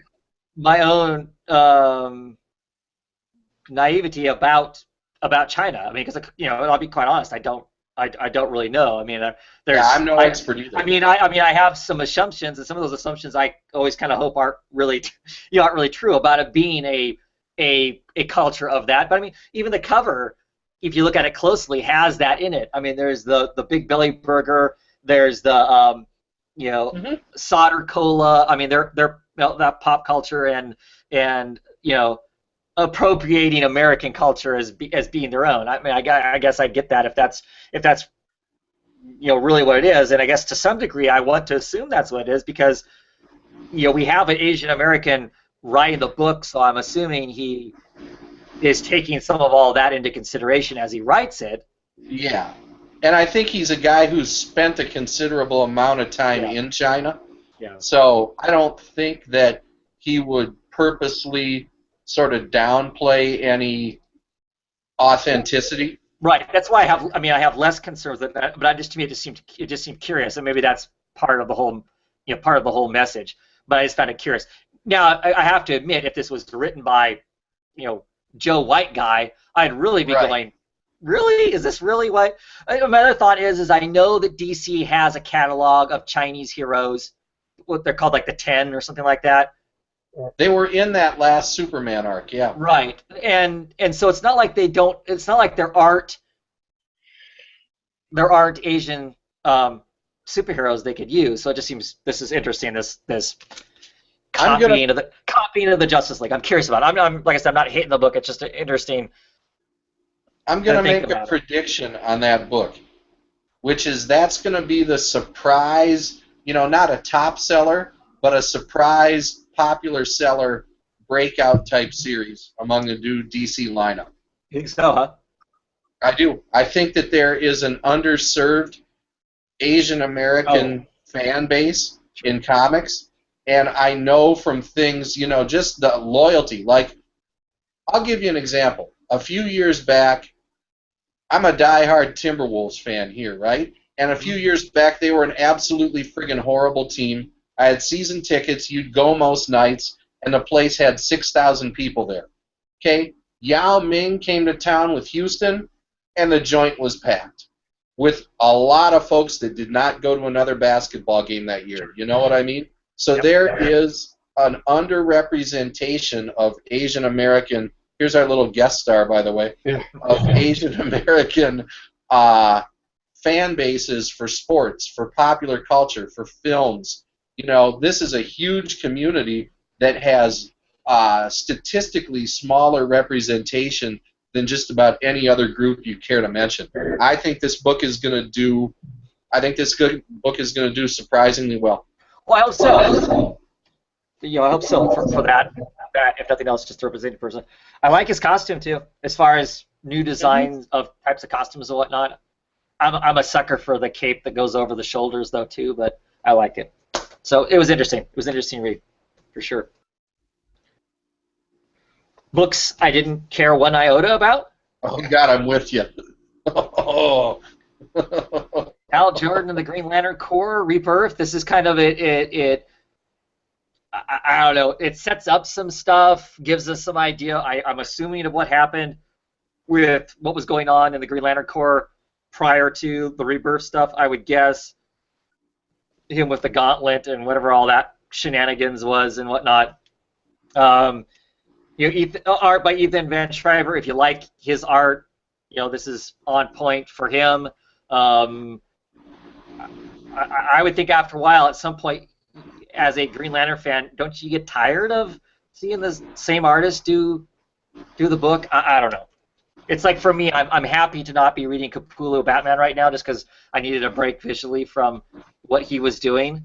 Isn't this the same writer that was on Green Lantern too? Yeah, one of them anyway. Yeah. I knew that they were desperate to fill their page count when they had him 2 pages reciting the Green Lantern oath that everybody knows by heart anyway. Right. Even the non-comic book fans know it. So, yeah, I don't know. I didn't need this. This is another Rebirth book I didn't need. And nothing about this. And granted, right up front, I'm not a Green Lantern fan. I'm not a Hal Jordan fan. So I just don't care to go, oh wow, how is Hal going to get all this stuff back? Because he's basically by himself, and the Green Lantern Corps is completely dismantled. It seems like there's no Guardians, there's no nothing. So it's interesting how all this dramatic stuff is happening in space, and it has zero effect on the Lanterns that are back on Earth. But and some of the Lanterns are gone now, right? They're basically implying that there is no Guy Gardner, there is no John Stewart. I mean, are they part of that? Are they part of that 5-year thing that kind of was or wasn't, and so they just went poof? I don't know. I mean, they dropped the hint that something's up with them, but they didn't drop it in enough of an interesting way to make you care. It would just seem to me like a dry retelling. A lot of these Rebirth specials have been dry retellings, and they could be filled in by your average Marvel first page text page. But this one didn't even seem to have any ambitions to really set the table much for what's coming later. Nightwing at least gave you a little taste of what he's going to kind of be up to in terms of hunting the world for the Court of Owls or Parliament of Owls or whatever the hell. But this Hal Jordan thing, it's like he carves a rock together, recites an oath, flies off into space after telling you what has been going on the last couple years of his life. The end. Right, and they tell you what his name is 6 times. Yep. And then they tell you he's about to cause trouble and flies off into space. Okay. He can do it without me. I'm out after this. Yeah. Oh, okay, hold on. I got to take my Snickers break. For anybody who's been reading these DC books. Just like in the because I'm just losing it. I liked it. It was actually good. Yeah. Oh, are you kidding? It was good. The Snickers bar is good. Yeah. But No. What? A, a 4-page Snickers ad? Yep. They were gonna do something like that anyway, but it was actually not bad. I thought it was pretty funny. Okay, the first time, yes. Oh, but you see it in like 10 different books. Yeah, I got you. A 4-page Of candy course, I'll ad. be honest. I got Of that course, third they book. had to make the female character the one who goes unreasonable and crazy when she hasn't had her sugar fix. What are you Nothing implying? nothing a little bit questionable about that. Yeah, won't even touch that. But Oh man, yeah. Anyway, that my was well, by the way. I like Thank you. the Snickers introduction there. thank you. Speaking of Did you plot that, Travis? I did. I've been sitting on it all night. Wow, that is some I- good material. I sent the eldest kid off. I forgot my Snickers bar, so I sent the eldest kid off to the store to buy me a Snickers bar just so I could have it for this. After his second DC, reading his second DC title. Right? Yeah. So, Action Comics, issue 959. With anybody else read this week? I did. Yeah. I think I've had it with that book. Yeah. I ordered my books, and I didn't. I'm not keeping up with this. I mean, I got a couple more issues coming, but I'm not going to keep up with it. There are little things about it that I'm curious. I'm curious the Clark and the Superman, exactly what that's going to be. The fact that right now there is a Superman flying around, and there's the guy who is Clark Kent and gets his arm broken, and that part of it. But we already kind of know what the deal is there. Do we? Sort of. I mean, at least not so much from this, but maybe solicitations and some of the dialogue here. I mean, my take is he's New 52 Superman. You know, his powers have been passed on to Lois Lane to New 52 Lois Lane for this Superwoman book, but I think there was even some throwaway line about something about the grave being empty or something. I can't remember, but I don't remember that, but okay. yeah, they didn't use that word specifically, but some kind of hint here or there. And I haven't been paying attention to the solicitation, so I didn't realize that that's probably where Superwoman gets her powers from. Cool. Mhm. Okay. So my best guess, and you know, to do it any other way would show to have this Clark be something else or someone else would show a depth of imagination that this book so far hasn't.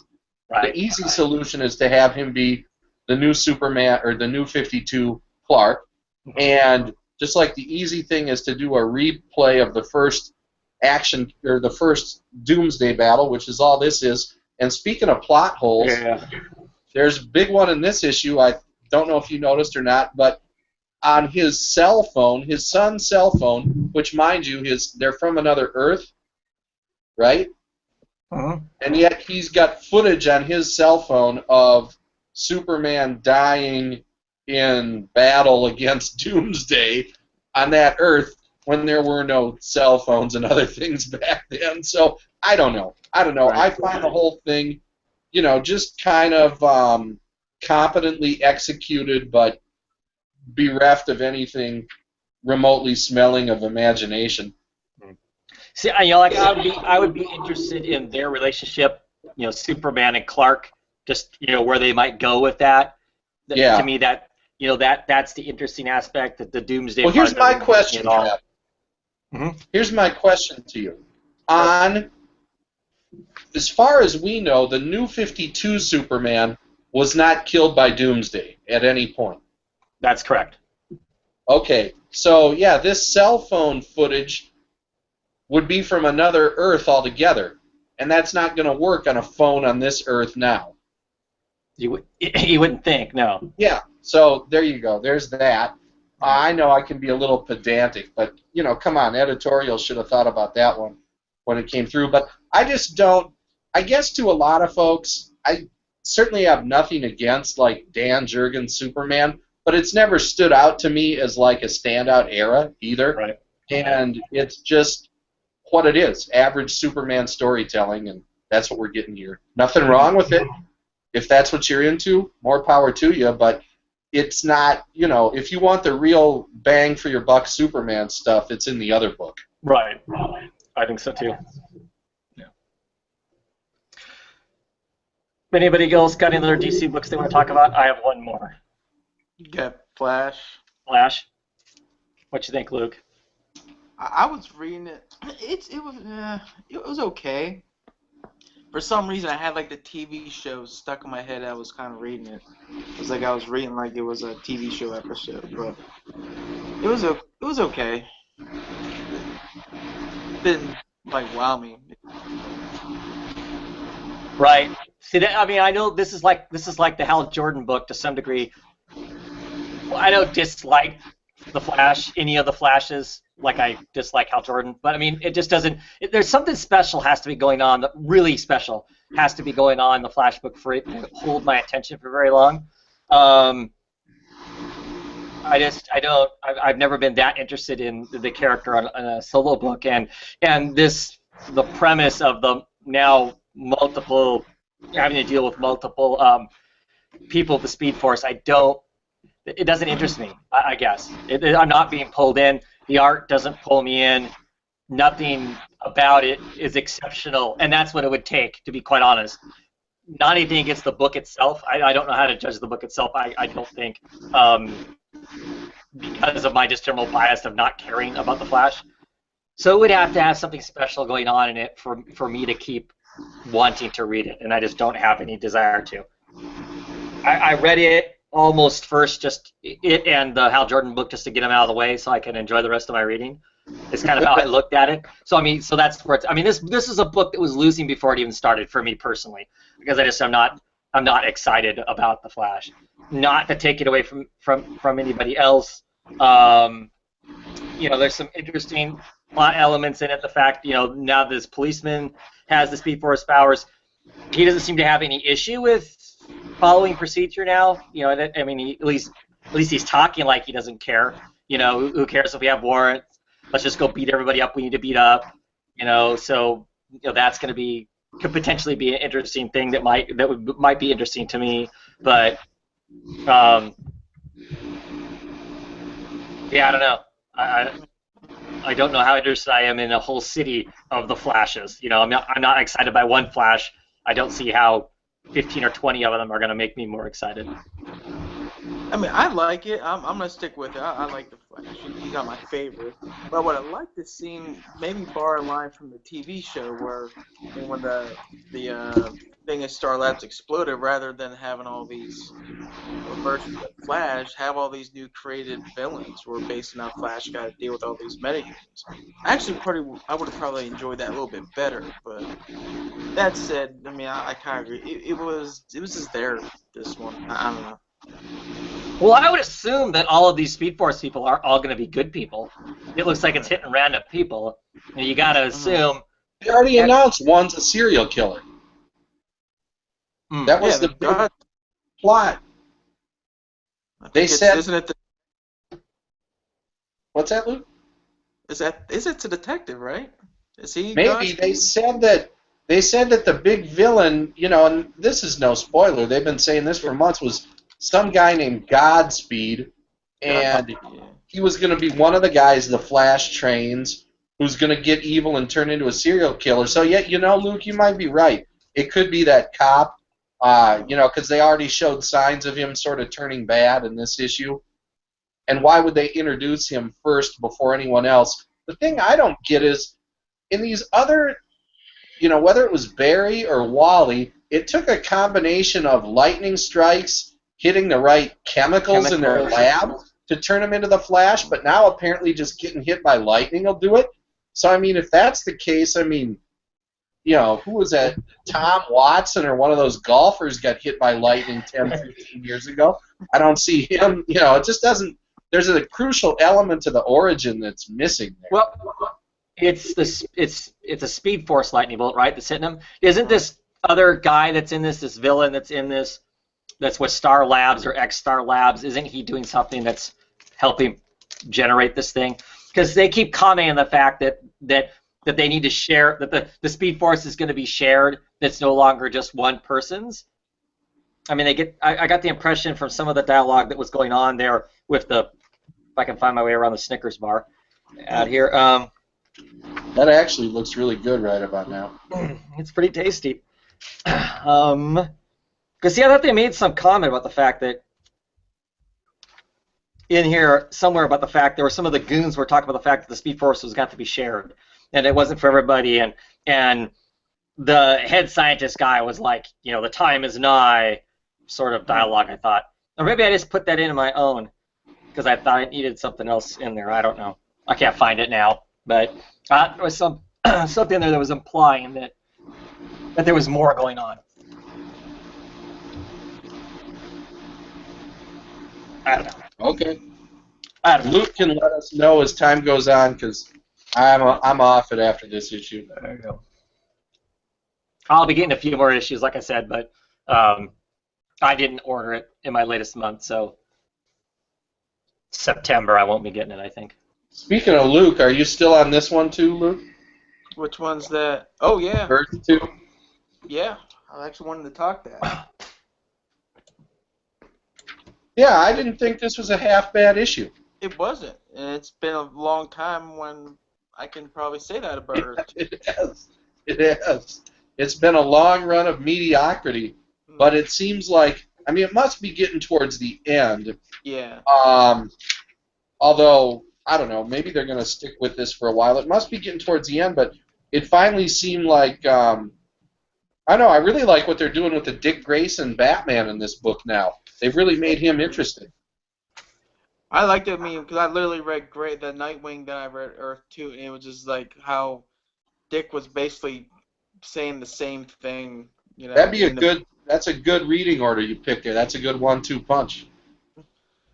Yeah, and that cliffhanger, I was like, what?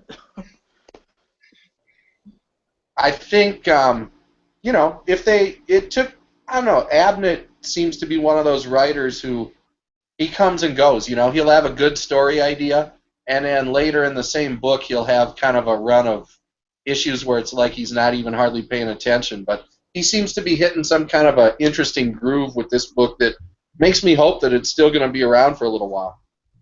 I think it had a rebirth. I think they're going through a rebirth too on it. I think.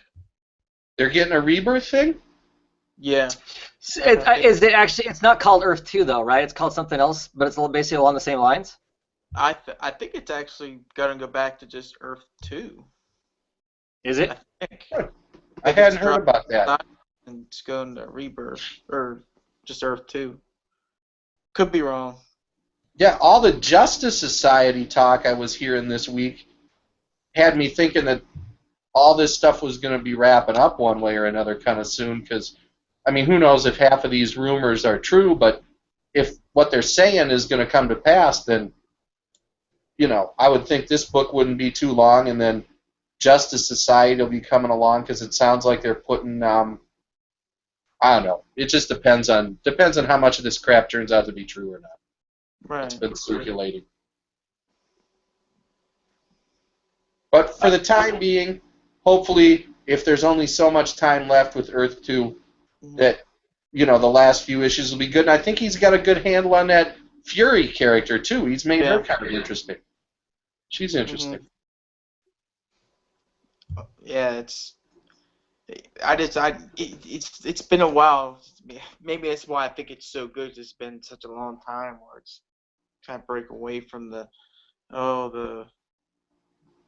Walking Dead of, you know, DC Comics, basically what it almost felt like, just the whole groups and we're gonna fight each other. But yeah, it's definitely going in the right direction now. So I just looked it up. Yeah, there is an Earth 2 Rebirth book coming, but it's to be announced. It's not like it hasn't been. This is when it's coming. Just like the Super Sons and some of those other books that really haven't actually been cemented yet.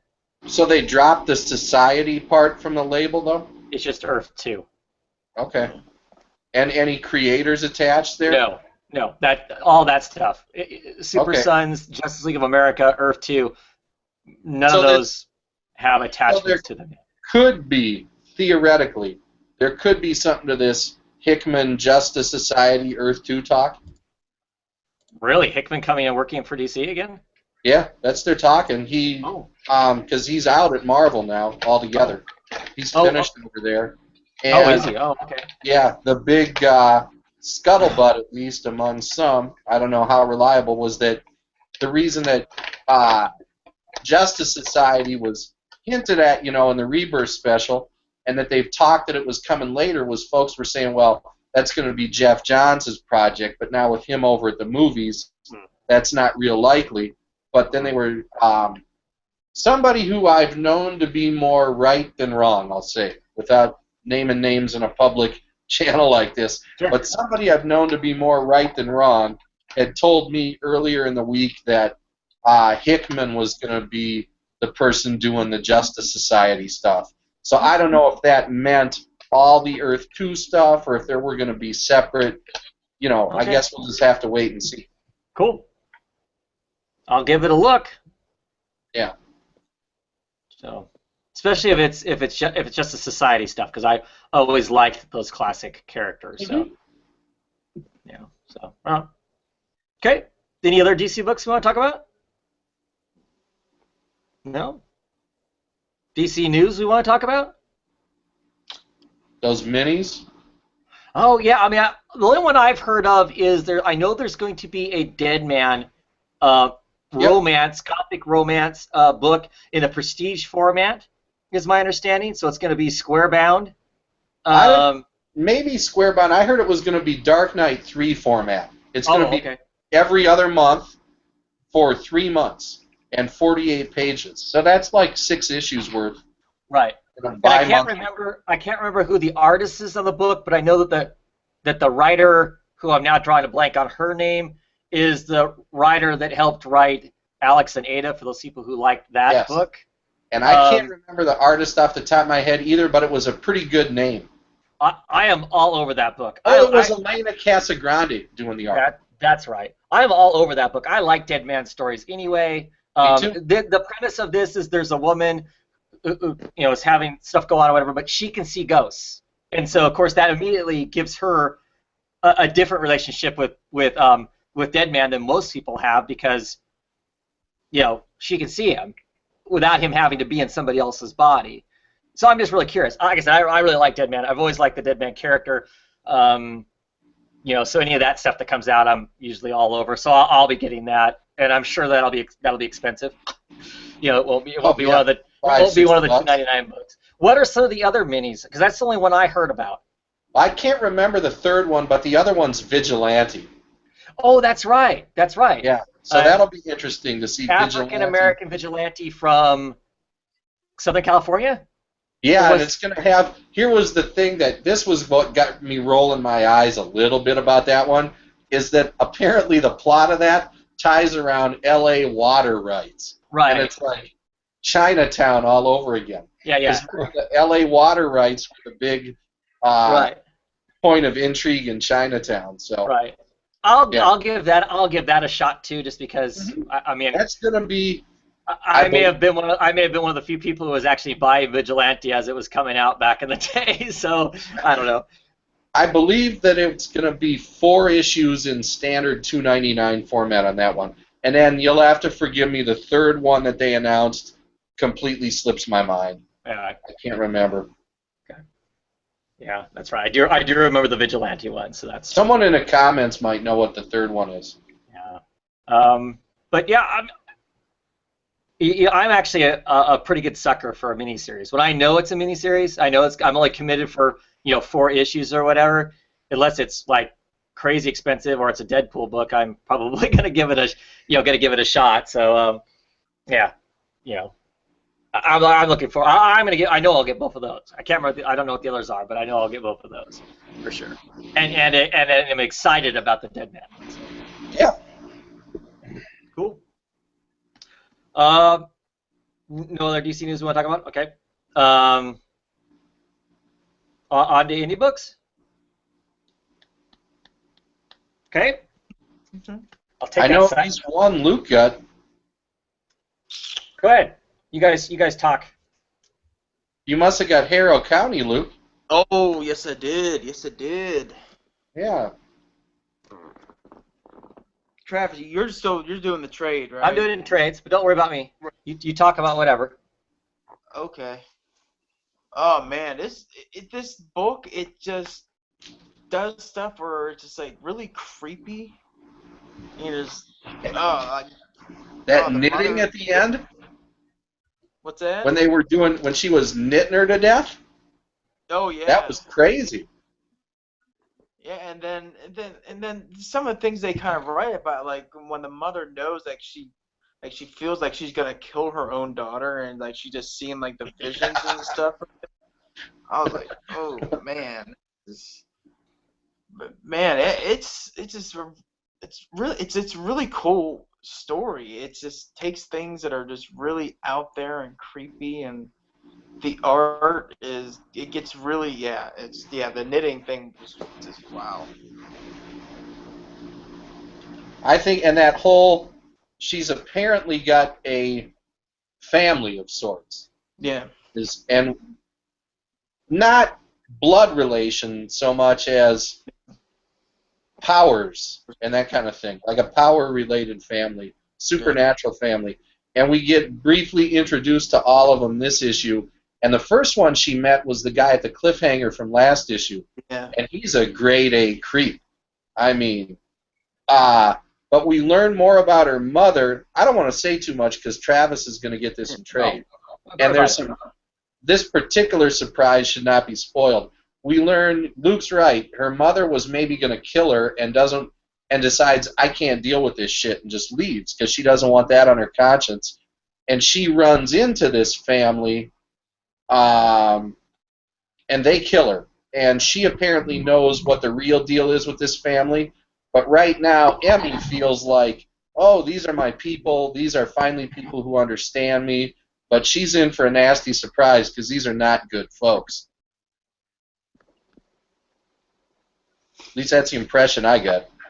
Yeah, and then I think this is the backstory. I think this is the first backstory I've seen where it's starting to build on itself. Like, I think Yep. The last one, right? Mhm.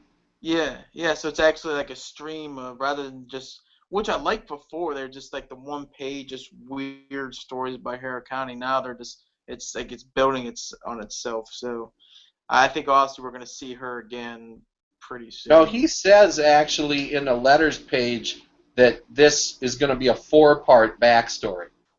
Well, okay. So they say, you're not reading the letters page in that one, Luke? No.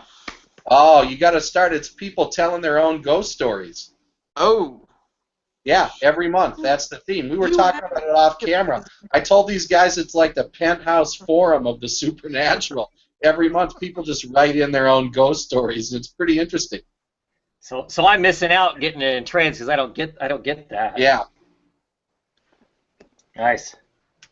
Strong go issue. back to all the issues and read all the letters now. Yeah, it's good reading. Next time you have an hour or two. This was a really strong issue, and they're always pretty strong, but this one was especially strong. Right on. Cool. So, Mike, you want to talk some paybacks? If I'm coming through, I will. The Pop Party? Which, by the way, Mike, you get gift of the week, by the way. I like that. Oh, okay. Okay. I like that this was all right if you were a first-time reader or for those that continue to read it. I mean, it somewhat continued, but it also jumped into or there was enough information for anybody to read it, but there was rewards for everybody who stayed on from the first run, and it was great. We start with somebody who's the Matador, who is learning about, he's just been added onto the group, and it just feeds into all the knowledge of the group. We do see a guy who is in a supermarket, and all of a sudden he gets attacked by a bad guy, and you find out that information has been leaked. Everybody's secret identities are out. Oh, no. Oh.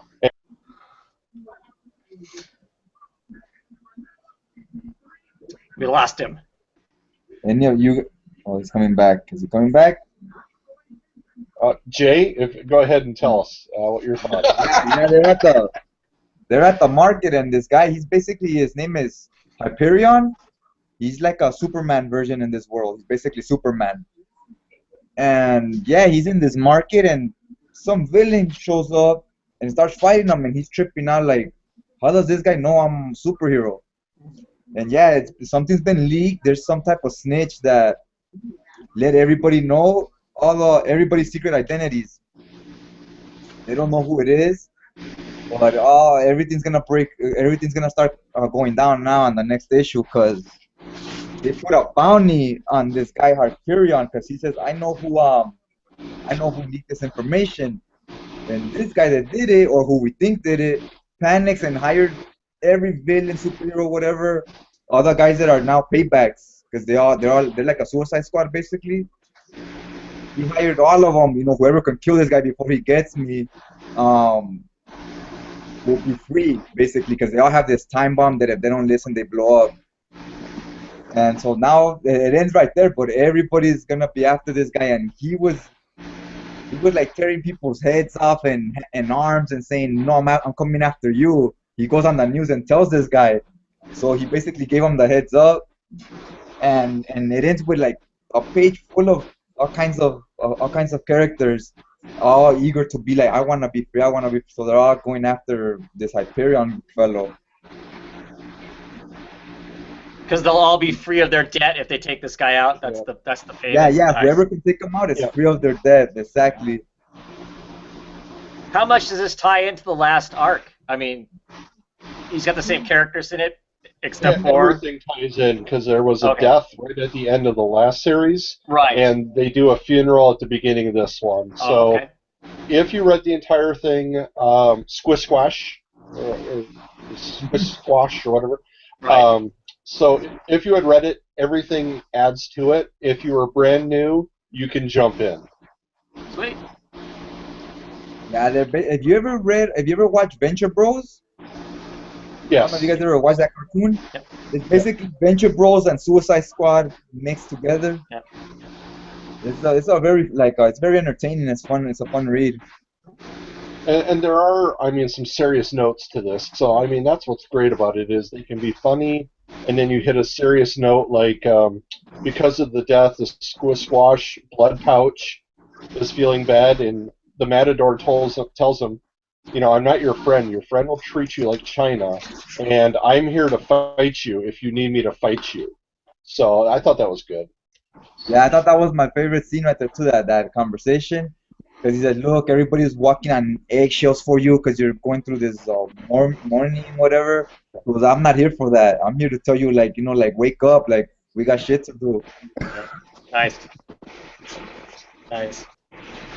I do like in the back page when they show everybody that owes money, one of the people in the background looks like Galacticus. So. Nice. And do the characters' designs remind you of X-Force? Yeah, one looks like Cable, and it is. It's hilarious. The Russian knows ninja works and that. So the characters are funny. They're weird takes on everything, but there's a lot of feeling in this, at least to me, of different throwbacks. Mm-hmm. Doctor Strange. Twist. That makes it really nice. Yeah. Right. Yeah, they're homage, but at the same time, they've got their own thing going on with them, for sure. Yeah. Mm-hmm. So, jumping from Dark Horse to heavy metal was, I think, a good thing. And I feel like all the magic from the first series is there for the second one. So. Yeah, it's still there. It's definitely still there. I really like these superhero comics where you don't need to know a lot of backstory, like 50 years of history. You could just hop on and it's something new and fresh. Yeah. For sure. That's the nice thing about what there are a few, not very many, but that seems to be one of the nice things about a lot of the independent superhero books is you're not quite as bogged down with continuity.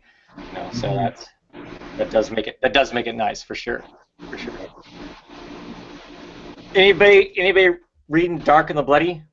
Final issue? Funny you bring that up. I had a I had I just got in touch with Aldridge on Twitter earlier. I had promised him, because the first issue of this did not grab me that much, and I wrote kind of a mediocre review of it. And Aldridge is cool. He got in touch with me and he said, stick it out. And I said, okay, well, I'll stick it out, and if I like it better, I'll make you a deal. I'll write a follow-up review. So I did that earlier today, and he was pleased with that because I really like how it ended. I think it's a really good self-contained Southern Gothic style horror story with some, it's horror as morality play, something we've seen before. Right down to that last page, oh my God, it might not really be over type of conclusion. Sure. He's not reinventing the wheel here, but him and Godlewski, the artist from Copperhead, both did really good work on this series. I like the colors a lot too. I think that they made really strong, involving characters that got better as it went on. You got more interested in them. He told me, and this is true, he said, yeah, we're kind of bucking the trend here a little bit in that we're going for a slow burn start that builds up. And in a way, that's ballsy in today's environment because with your 50-60% sales drop off from issue 1 to 2, it's really tough not to do a grab them by the throat while you've got their attention first issue. And they deliberately didn't do that here and just methodically sort of ticked all the boxes and went through the thing. This would be, so many good stories today are written almost like TV or movie treatments, and this wasn't. It was written as a comic book first, it felt like to me. But I could see this being a really successful little, 1-hour anthology episode horror type series, like a Twilight Zone, Tales from the Dark Side type of thing, all combined together. Yeah, there's nothing, you get a sense for the guilt that this guy feels and what he did over there in Iraq. And his family are interesting characters. You care about his wife, his kid, all these people. I think it's just that, it's not something that you're going to remember at the top of your memory for years to come. But it's one that if you're going through your back issues again 2 years down the road, and as you rearrange your long boxes and see those sitting there, you'll be like, what, I'm going to take a couple hours and read these again. That was a darn good little book. And it is. Yeah, definitely. I mean, it's not, like you said, not groundbreaking, but really enjoyable. And I love the way it ended. Sometimes these are hard to land, where you don't roll your eyes at the end of it, but I liked it. And yeah, even the last page, last panel, that's kind of almost traditional, right? But it still works for what it is because it's within the form that's being told, right? I mean, so having that there isn't a bad thing. I mean, it's kind of a part of the style of the style of horror and whatnot. I really enjoyed it. I did too. And I really thought, interactions like that prove. I know certainly a lot of critics, but not even other critics, but just a lot of fans choose not to follow creators on Twitter. And we've talked about certain people over time here, why not? But Aldridge is a good example of why you do. He's a guy who can take constructive criticism. Or if you don't like his work, that's cool with him, Right. And he'll talk it out with you. And I'm glad I took his advice, because I was probably not going to stick with the book. And he was like, just, give it a chance here, see what you think. And I'm glad I did because, 6 issues in, that is one of the better Vertigo horror stories in a decade or more. And Vertigo used to do horror like nobody's business. Yeah, right. It's really moved away from it, but this shows that, there are editors and stuff there still willing to stick with and allow creators to tell a good horror story, and that's exactly what this is, a very good little horror story. But you are right in that it's almost economically suicide for them to do the story the way they did it, though, starting out slow. Because you're right. Because how many of these books do we pick up and go, I wasn't sold on the first issue. I'm done. You know what I mean? And 3 issues in, it could be, if it was like this, because that's really for this. It hits issue 3, and basically they drop the hammer on issue 3, and suddenly you're Shifts really gears. you're really exposed to what's really, you know, the big threat, what's really happening and whatnot, right? And then we, you know, zip in through issue 6 to end it, but Other semi-clever thing, though, as much as, you know, in a way, and this is another thing that with good horror, is how you look back and say, shit, I should have saw that coming.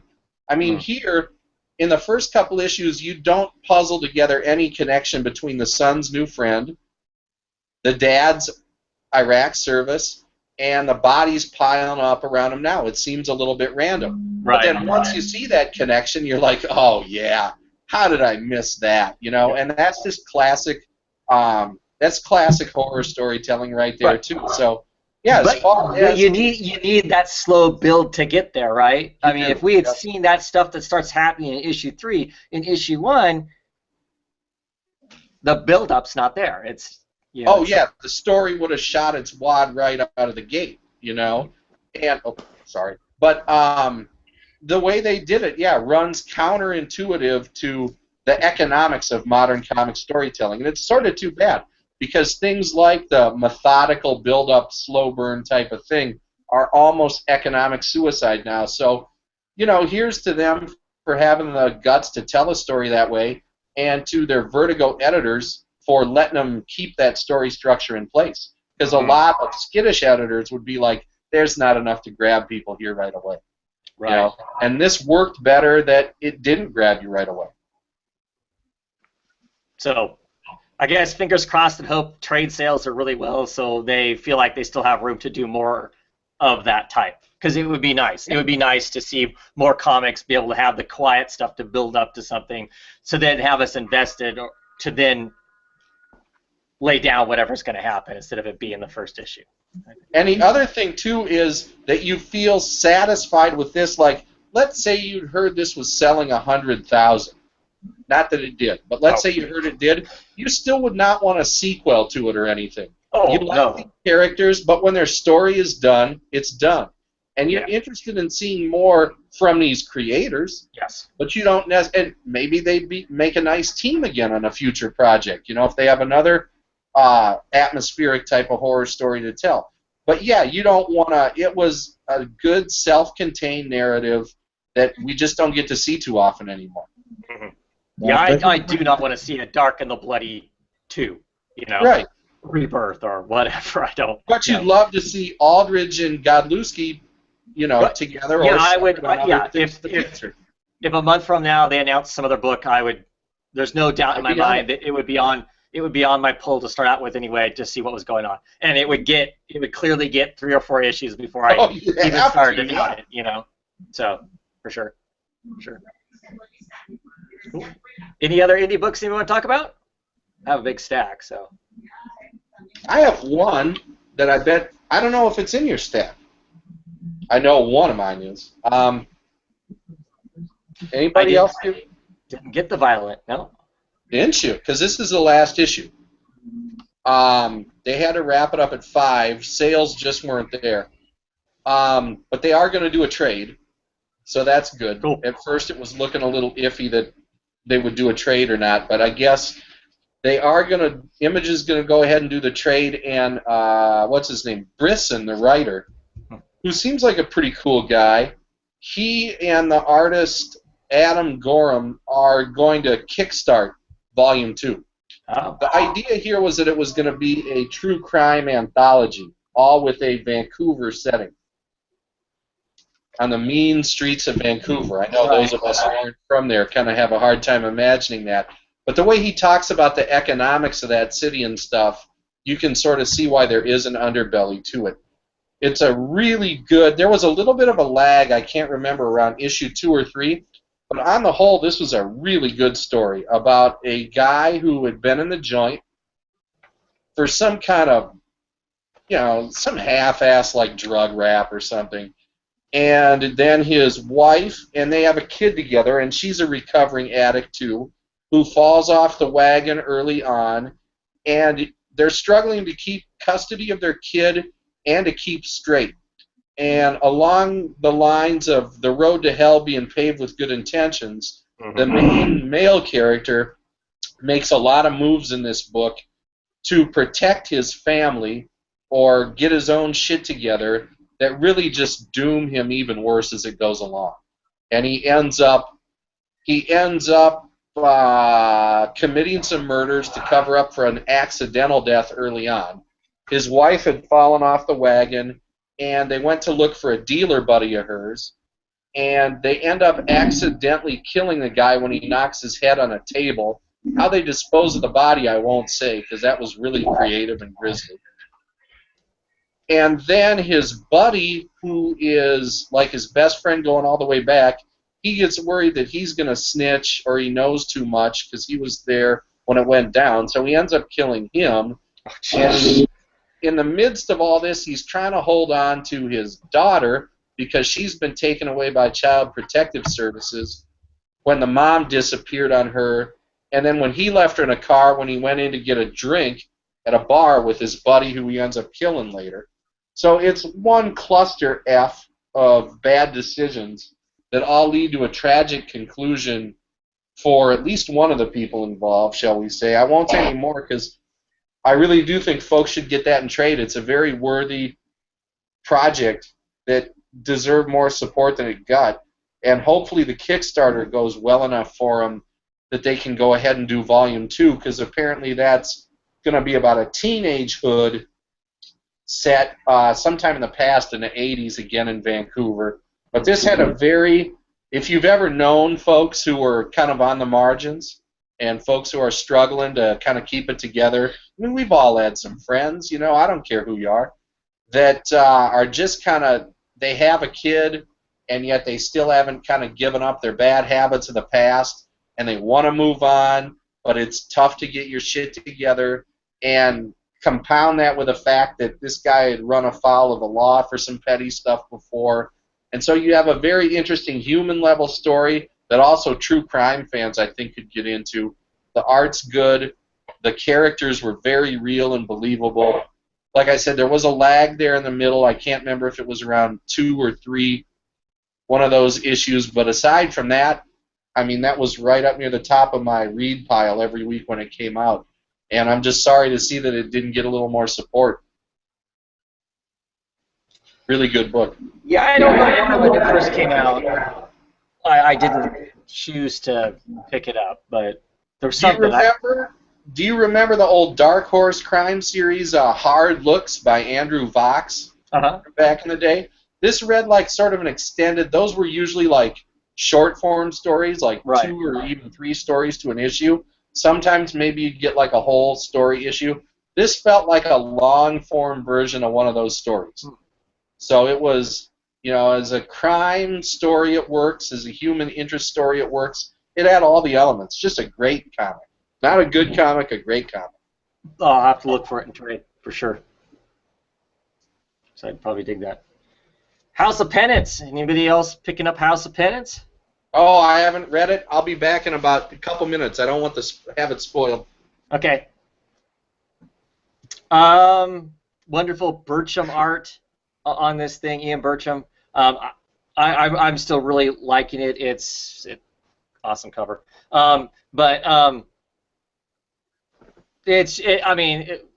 Mrs. Winchester is slipping farther down the rabbit hole of insanity. You know, clearly, she has it out with her sister, who showed up to either invite her to the insane asylum or, you know, at least convince her to quit spending all of the, you know, Winchester money on building the crazy house and giving the Winchester family a bad name, of which she basically told her sister, "Go away, never come back ever again." You know, kind of a stuff. And yeah, she is now to the point to where she is putting out full-page ads in the local newspaper to buy back the entire city's guns, because she cannot destroy guns and build the house fast enough to basically appease these, whatever it is in her head or in reality is coming to get her, you know, basically paying penance for the Winchester name, having created all these firearms and stuff that are destroying everybody's lives and murdering so many people and stuff. And she has this really weird connection with this guy who is a killer. I mean, he's spent most of his life just, I mean, the first issue he was out, you know, butchering Indians. He was, standing outside of an Indian village just sniping all the Indians, and then he would go down into the village with an arrow and poke the arrow through the bullet holes to make it look like they'd all been shot by other Indians. I mean, clearly a despicable human being. He's at the house kind of hiding, healing, and working on the house, and the two of them have got this kind of weird connection because she can sense that he has this incredibly ugly past, and somehow their demons are intermixing and whatnot. But it's a really interesting story, and visually it's just really stunning because of Bertram's art. Just makes it really really intense, and I just am enjoying the heck out of it. Issue 4, I think it's going to 6. I want to say. I don't think the next issue is the final issue, but just really cool. Oh, it's going to be just a mini series. Yeah. Oh. Yeah. But I'm, like I said, really enjoying it. It's been cool so far. Like it visually, if nothing else, just what's going on there. But yeah. I want to try that so bad. I really do. I just. Yeah. I just think issue number 11. And I know I got blocked that because I heard so much good things about the art. Right. Well, yes. Well, so clearly that art style is radical for Batman Eternal, right? But picture it in kind of a horror book where people are kind of a little bit unhinged and losing their grasp on reality. So that kind of the strange, large-eyed, odd-shaped stuff works really well within that atmosphere, in my opinion. Clearly not. I mean, other than for giggles to watch the rest of the internet and fans lose their mind. Clearly not the artist for a Batman book, probably. But for that type of thing, for me, it really works really well, just because it's just so different. His style is different, and so for that kind of a premise, it works really well, I think. So Tomasi's writing pretty good in that. Yeah, it's decent. I mean, it's not. Yeah, I mean, I'm enjoying it. It's an interesting story. It doesn't have the same kind of stuff going on like per se Batman and Robin or Superman, because we're dealing with a completely different subject matter. But no, I like it. I like it a lot. Here's the difference between me and Travis. He gets a Snickers bar. I'm on a diet. I got to settle for the Cliffs bar. Funny. What other books do you want to talk about? Anything? I got Conan with Colin Bunn. Oh, this is the new Conan. I love that cover. That cover. Yeah, I really screams Conan. Kind of felt that the cover may have been the best part about it. It was well, and it's like what you guys just said. It was a Conan book. He slaughters people. Arms are hacked off, heads, all that good stuff. A warlord finds him and gives him shelter when some people are trying to help him or hunt him down. And so that's pretty much the story. It's like, well, what happened that he got to this point is, I think, what the story is going to be about, and then how these people interact with them. And, if I was a Conan fan, this would be great. This would be letting me know that this is the start of a long series. But book number 1 did not hook me. And I felt like there needed to be a little something to give me that hook, because, this is trade 8 of another series of his, so I like. Yeah, it was a bit of a low build, like this warlord they caught him. It seems like he wants to use Conan for his own plans, because they're telling him, "Why don't you just kill this guy?" He's like, no, he might be useful because they might have a common enemy. So I think he's gonna string Conan along and use him for his own gain. Is where it's kind of hinting at right now towards the end of that one. But Mike's right. It's a typical Conan. If you like Conan, you'll enjoy it. Doesn't he get laid in the book at all? I think I He's usually in a Conan comic. Doesn't he Mike, does it have girl like get a laid at all? classic Conan feel, or does it feel like a modern take on it? It feels like every Conan book I've read before.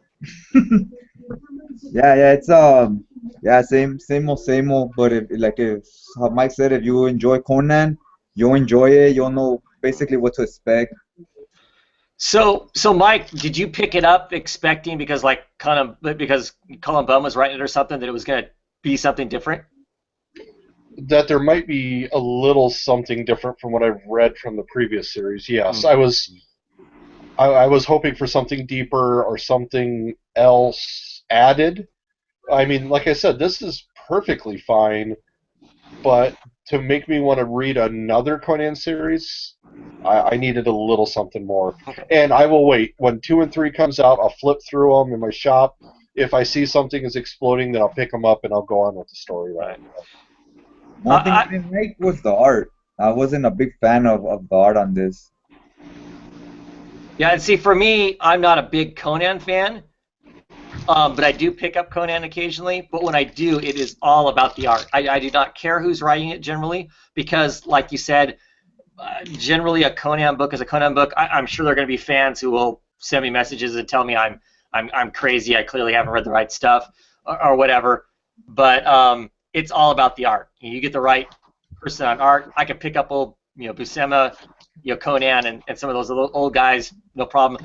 I love I know there were some people who didn't like it. I really like, Becky Cloonan's, what little bit she did of Conan. He's a softer, prettier Conan, but I still enjoyed it. So for me, it's really about the art. If the art is awesome, then it's a good romp of Conan, wrecking stuff and getting babes, and getting drunk. So it's, that's all. It can all be fun for what it is, but yeah. The artwork was not bad, I'll say, because and there were some points where it was like really, really nice, where you would get a huge pop double page, and then you'd see other ones where somebody got their whole arm severed, and you're like, yeah! But then the rest of it was Conan's head and that, and you're just like, well, this is very vanilla. Yeah, I don't. Points. Yeah, a talking head Conan book. Oh dear. I like the ending. What do you think about the ending, Mike? Oh yes, I did think that was a nice little addition where because the chieftain was disrespected, he kind of sent out some people to make sure that the guys that were requesting Conan never reached back to base. Yeah. So it was good. Yeah, because they come asking for Conan, so yeah, Conan's thinking, well, this guy's just gonna feed me to these dogs because they're the ones looking for me, and he thinks either he's gonna hand them over or he's gonna kill them himself. And when he comes back in, he goes, they were asking for you, and he's like, great, now they're gonna come back for me because you told them I wasn't here, and they know you're lying, so they're gonna come back with an army. He goes, no, I don't think they'll be coming back, and they just shows all their heads on a stick. All their heads had been chopped off, and it's like, all right, so this guy's for Conan, like he needs Conan for something, like he's keeping him around. For me, it'll always be Barry Windsor Smith. Yeah. I could see, yeah. So, that's it. It was Conan. Cool. Any other indie books you want to talk about? Travis? Wicked and Divine. I know you read this. Oh yeah. Yeah, I don't have that cover, but I guess I'm sticking with the standard cover.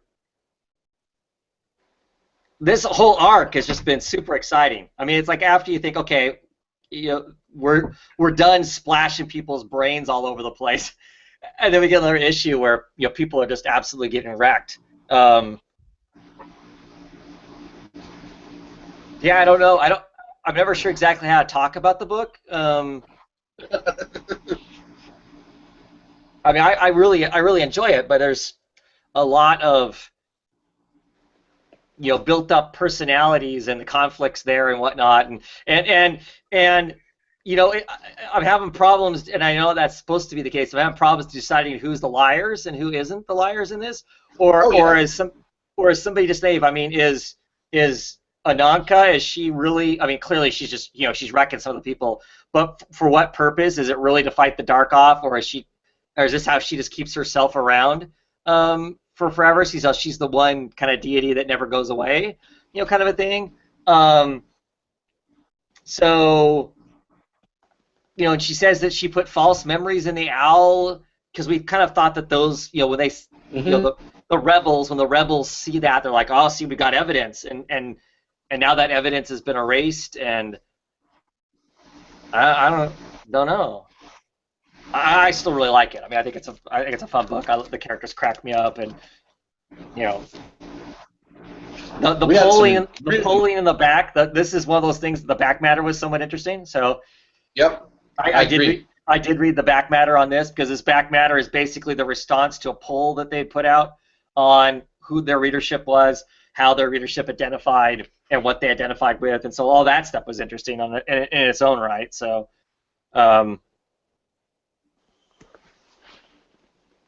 Yeah, what do you think? I don't know. I came to the conclusion I'm too old, too straight, and spend too much money on comics to be a typical Wicked and Divine reader. Yeah. But aside from that, hey, that one floored me. That most of the crowd spent $20 to $50 a month. So we're probably talking about broke college kids and that kind of thing. Because I definitely came in on the older side of their little survey too. But yeah, that was interesting. The other thing, we had some real standout art pages in this issue, like this here. Yeah. Some of McKelvey's stuff in this issue was gorgeous. He had a really nice looking 2-page spread early. Yeah, along with the colors, the colors. The colors by Wilson. That really does help make it stand out too. It's. Yeah. Mm-hmm. But yeah, as to who's playing who here, I couldn't tell you at this point. Yeah. And I guess that's part of the fun of it. The only thing that sometimes grates on me in this, and I know a lot of people love it, and I do in more limited doses, is that Gillen's dialogue style is a little bit too cool for school sometimes. That's a mild criticism, but it can grate a little bit here and there. But by and large, that's my really only beef with the series. Month in, month out, it's one of the ones I look forward to the most. There's one part in this issue that absolutely, truly did laugh out loud. I mean, laughed out loud, snorted, and whatnot, because I thought it was so funny. After Ananka just annihilates a person, and that's that page you were showing. I mean, that's what she does to a person, just basically, actually two people, just completely nukes them. I mean, just annihilates them. Standing in the corner when she does all this stuff is a film crew. They're a documentary film crew, and she walks away, and they're still standing in the corner, and they're like looking at each other, and it's like, one of the people is like, how the F are we still alive? And the cameraman's like, hey Beth, which is the person who just asked how are we still alive, and he says, you could consider the shit in my pants my letter of resignation. Mm-hmm. I mean, literally, this Edie walks in, just annihilates these two people, grabs somebody, and walks off. And they're like, they're standing in the car like, oh my God, they've forgotten us, because, they should be dead too, because they have on film this, supposedly pleasant nurturer of the gods, who's been around for centuries, just executing two people in cold blood, basically. And so, I don't know, as I was reading it, that just struck me as being very, very funny. These people in the corner, I can just imagine being them, the common, normal people in the corner, just like, oh my God, how did we live through it? But it was, always a cool book. But it is a little hip at times. Ryan is right in that sense, that it is a little hip at times, but still really like it. I'll briefly touch on this. This is Bunker issue number 18. Next issue is the last issue. I guess sales just weren't where they're at, so they're wrapping it up. I still really like the Bunker. I think it's a smart book. I love the way it looks, the kind of this penciled colored look of the Bunker. I think is really cool. I think there was a lot more story to tell, and they kind of truncated it here towards the end. because of the fact the sales weren't going where they wanted to go. I would assume, because it just feels to me like there was a lot more story to tell, and they've kind of changed where that's going to be at, and it's going to have some pretty heavy finite ending to it. Some of the questions on time travel and that sort of stuff that are in this were interesting. Now it feels like as we're getting to the end, it's moved back towards some more typical ground of the kinds of things the stories be told around time traveling and going back and visiting prior versions of yourself and trying to manipulate the timeline and stuff. So but still looking forward to that final issue to see what ultimately is told about the story. But it's been pretty cool.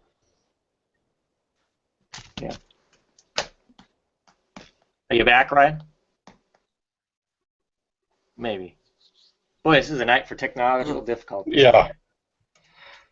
I have a few other books, but nothing that I'm really that inspired. Well, I'll talk about this since anybody who watched my my haul videos, I can't remember why the hell I picked the book up.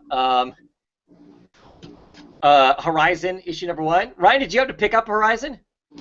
No, I didn't. Sorry, I've been cutting in and out. Or was that you? No, it was you. Like, I'm assuming it was you. No, I haven't picked it up.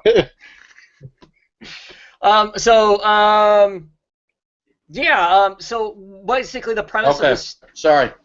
That's good. So basically the premise of the story is aliens have come to Earth, and Earth is a near future. Earth is basically wrecked all of their resources and whatnot, and are now kind of exploring out into space to see what other resources they can use. And this group of commandos are from some other alien, some other planet, are coming to Earth, and they're going to fix the problem. They're going to wreck Earth so the damn humans can't go potentially to their planet and wreck their planet too. So they're doing a preemptive strike on Earth before Earth invades them and does something to them. Not that who Earth would ever do anything that crazy? Right. Not that Earth actually knows that they exist or is eyeballing their planet, but they can just tell by looking at Earth that these people are just looking at their own property and what they've done are clearly abusive, and they're going to fix the problem. Interesting idea, I guess. Nothing about this issue makes me upset that I forgot to order the other issues going into the future.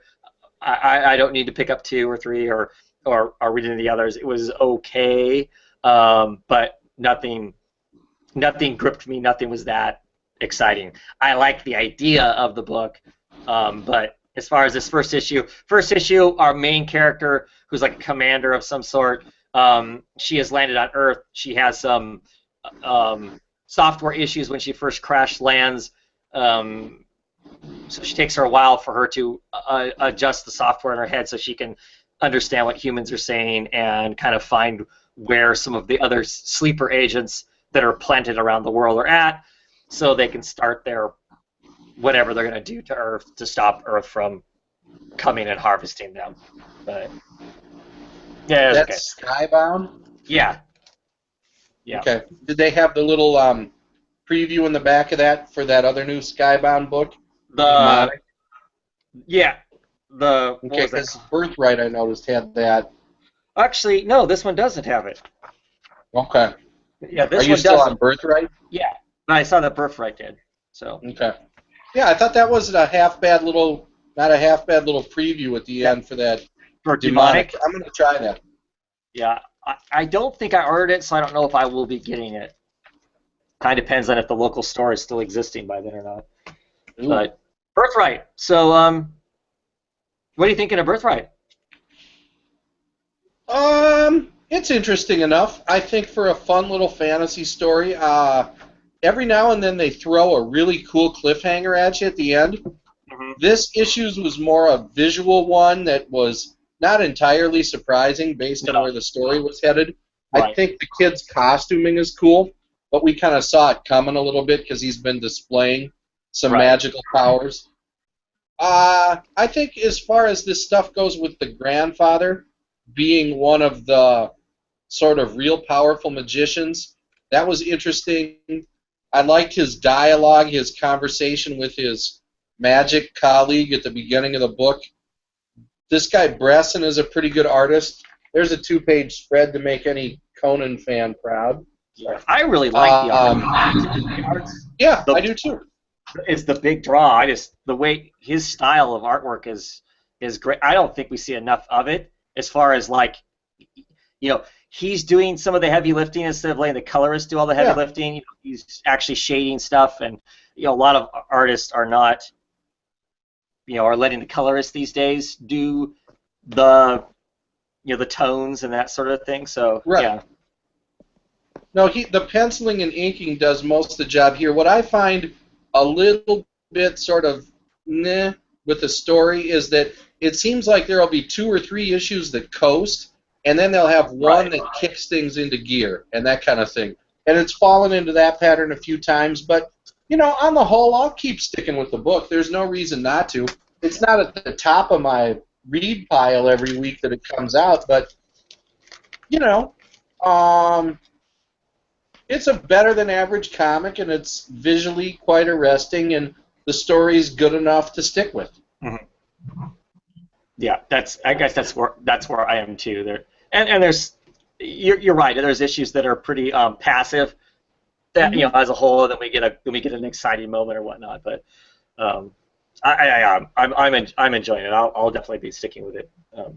I stopped like on issue 8, not because I wasn't enjoying it. I liked it, but I stopped because I was waiting for a hardcover to come out, which I guess never happened. Right. I'll probably pick up the rest of the trades and catch up. Yeah, I don't think it's not that it doesn't have that level of popularity for them to invest in it, either Image or the creators. Because I'm assuming, well, that's a Skybound book, so I don't know who makes the financial commitment with a Skybound book. Kirkman. Yeah, so it's a matter of convincing him that you think he can sell hardbacks before you're going to get a hardback version of it and stuff. Mm-hmm. Yeah.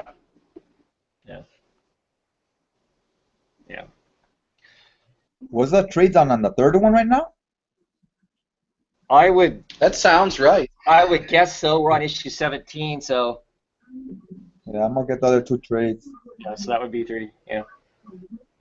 Any other books we feel like we want to talk about tonight? I have others, but I don't need to be chatting about them. Okay. Any indie-ish kind of news that's might be news? I haven't heard of anything that's. Boys, Tim Seeley writing Lost Boys sequel for the movie? Yes, that just came out like last couple days, right? Today or yesterday, that Tim Seeley's going to be doing through Vertigo is going to be doing a Lost Boys sequel. That he is. I've seen him because of course some people mention that he's got to touch something that some people. Some sort of sacred cow or something. People get excited and whatnot, and he's promised that it takes into consideration the other movies that came out. It takes into consideration the Frog Boys comic book that came out. It takes all of that information into consideration when he's moving forward. He's not retelling. He's telling something else, but about that. So that's kind of curious. That we're going back to that. I mean, I don't know. I mean, are you guys interested in the Lost Boys? I don't know. I'm trying to think. I know how old I am and how old I was when Lost Boys came out. Is this a book for me? Or I mean, I had my kids watch Lost Boys and they thought it was fun. But I don't know that they'd be like, man, I want to read more or see more about that. So I don't know what the audience is. I was ensconced by it when I was a kid. I love that. I remember. I think I saw that in the theater. What, did it come out like in the late 80s? Yeah, it was like 87, 88, 86, or I don't know, it had to be 87. It had to have been 87. I think I remember seeing that, and I was like 4 or something. Like I was a little kid, so I really don't remember anything about it. But I think it was like vampires. Yeah. I gotta see that movie. Yeah, so I mean, it's a fun movie, but I just, it's very much an late 80s movie. That's what I was gonna say, because a lot of stuff that was installed in the 80s might not necessarily be a big hit now. Yeah, but I just think it's curious that this many years later that they would dip back into that. I don't know. Horror was big at that time. Yeah, I mean, I like the movie and whatnot. I don't see myself picking that up. I don't think. So. I kind of see like the Back to the Future title on my Sure. It's one I'll get just because I'm a fanboy, and that's why I'll pick it up. Yeah. That just seems like a very limited audience. I mean, not that the comic book audience is big in the first place, but that just seems to make it even. I don't know. But it's vampires, and people like vampires, so I don't know. Who knows? We'll see when it comes out, I guess. What's what with that? But that was a curious thing for sure. Anything else? Well, next week's a big week, right? Is San it- Diego, right? Oh, yes, yep. So I would assume that going into that week, we'll get lots of announcements. There are those companies that, starting on Thursday, will start announcing things to preempt the San Diego Comic-Con, it seems like. So I'd be curious to see, what comes from some of those smaller companies that try to jump the gun on the big two. We'll see if there's any huge announcements. I haven't heard any real hints of anything in particular that's going to be announced this year, comic book wise, at San Diego. It always feels kind of like we have some sense of hints of something that might be coming, but I haven't even. Ryan, have you caught wind of anything that I think that Marvel kind of got their thunder stolen from them because already of the Marvel story leaked, and Image doesn't hardly put any emphasis on San Diego. No, they do it. They do it before or host their own shows, which I think is smart. Yeah. But so I would imagine that it's going to be movie announcement stuff. I think we'll probably get some movie announcement stuff, and I think that it's going to be more on. I think it's probably going to be more on the DC front because just observing the way publishers kind of behave and their announcements that come along, it only seems like the only one kind of deliberately playing things a little bit quiet going into San Diego now. I mean, Marvel was trying to, but they got their cover blown. Is DC. So I would expect that probably the publisher will be hearing the most news of. Maybe a week from now, I'll prove to be wrong. Is DC. Somehow they're keeping something under wraps. Yeah. Yeah, no, because of course going into San Diego Comic-Con, Marvel was already flirting with the Marvel Now stuff. They weren't announcing what was really going to be there. That's what got spoiled. That's what got spoiled for them. But they were already flirting with it, well in advance of that. I haven't even heard of DC flirting with anything. Right, which that's good cagey corporate behavior. That was what leads me to suspect that there'll probably be an announcement of some sort of interest to comics readers coming out of them. Mm-hmm. What about the motorcycle on Arrow? Didn't he say he's getting a new helmet? What's his name? The sidekick. Diggle? Spartan? They're finally going to break him out a new helmet? Yeah, I think he was saying that secret. I think he put on Twitter something like secret, I'm getting a new helmet. Nice. Maybe it'll have horns or something. That costume is awful. I mean, I get the idea of hiding his identity. I get the idea of him having a helmet to protect his head, but that thing is awful. The fact they've stuck with it as long as they have is pretty amazing. But cool. Okay. Well, I guess next week we'll see what the excitement is or isn't. I'll be here anyway, but we'll see what that week brings. I won't be there. Actually, I have no desire to be there. So, well, I know that's why you're going to be gone next week, Mike. Right? That's what you're really doing. I'll tell you an exclusive. I will be in Hammock, so that will be the big unveiling. So. Nice. Okay, well, I guess we're done chatting for the night. Appreciate everybody, you guys, for coming on and talking books with me, and I appreciate all the people in the comments that chatted for a while. I don't know if it just got quiet or somehow my comment tracker quit going after a while, but that's all well and fine. Thank you guys for those who chatted and commented in the comments, and all of you who, of course, have been tuned in live. We always appreciate you guys being on and checking us out and listening to us yak on and on about comics. It was a tough technical night for some of us. Hopefully that improves. It's hard to tell. There's too many mysteries between how this all works to know exactly what the problem is, if it's YouTube or it's one of us or who knows. But it's free, so I guess we can only complain so much. True. Anyway, have a great week, everybody. Hope you read some good comics, and we'll be back in some sense next week. Have a great night.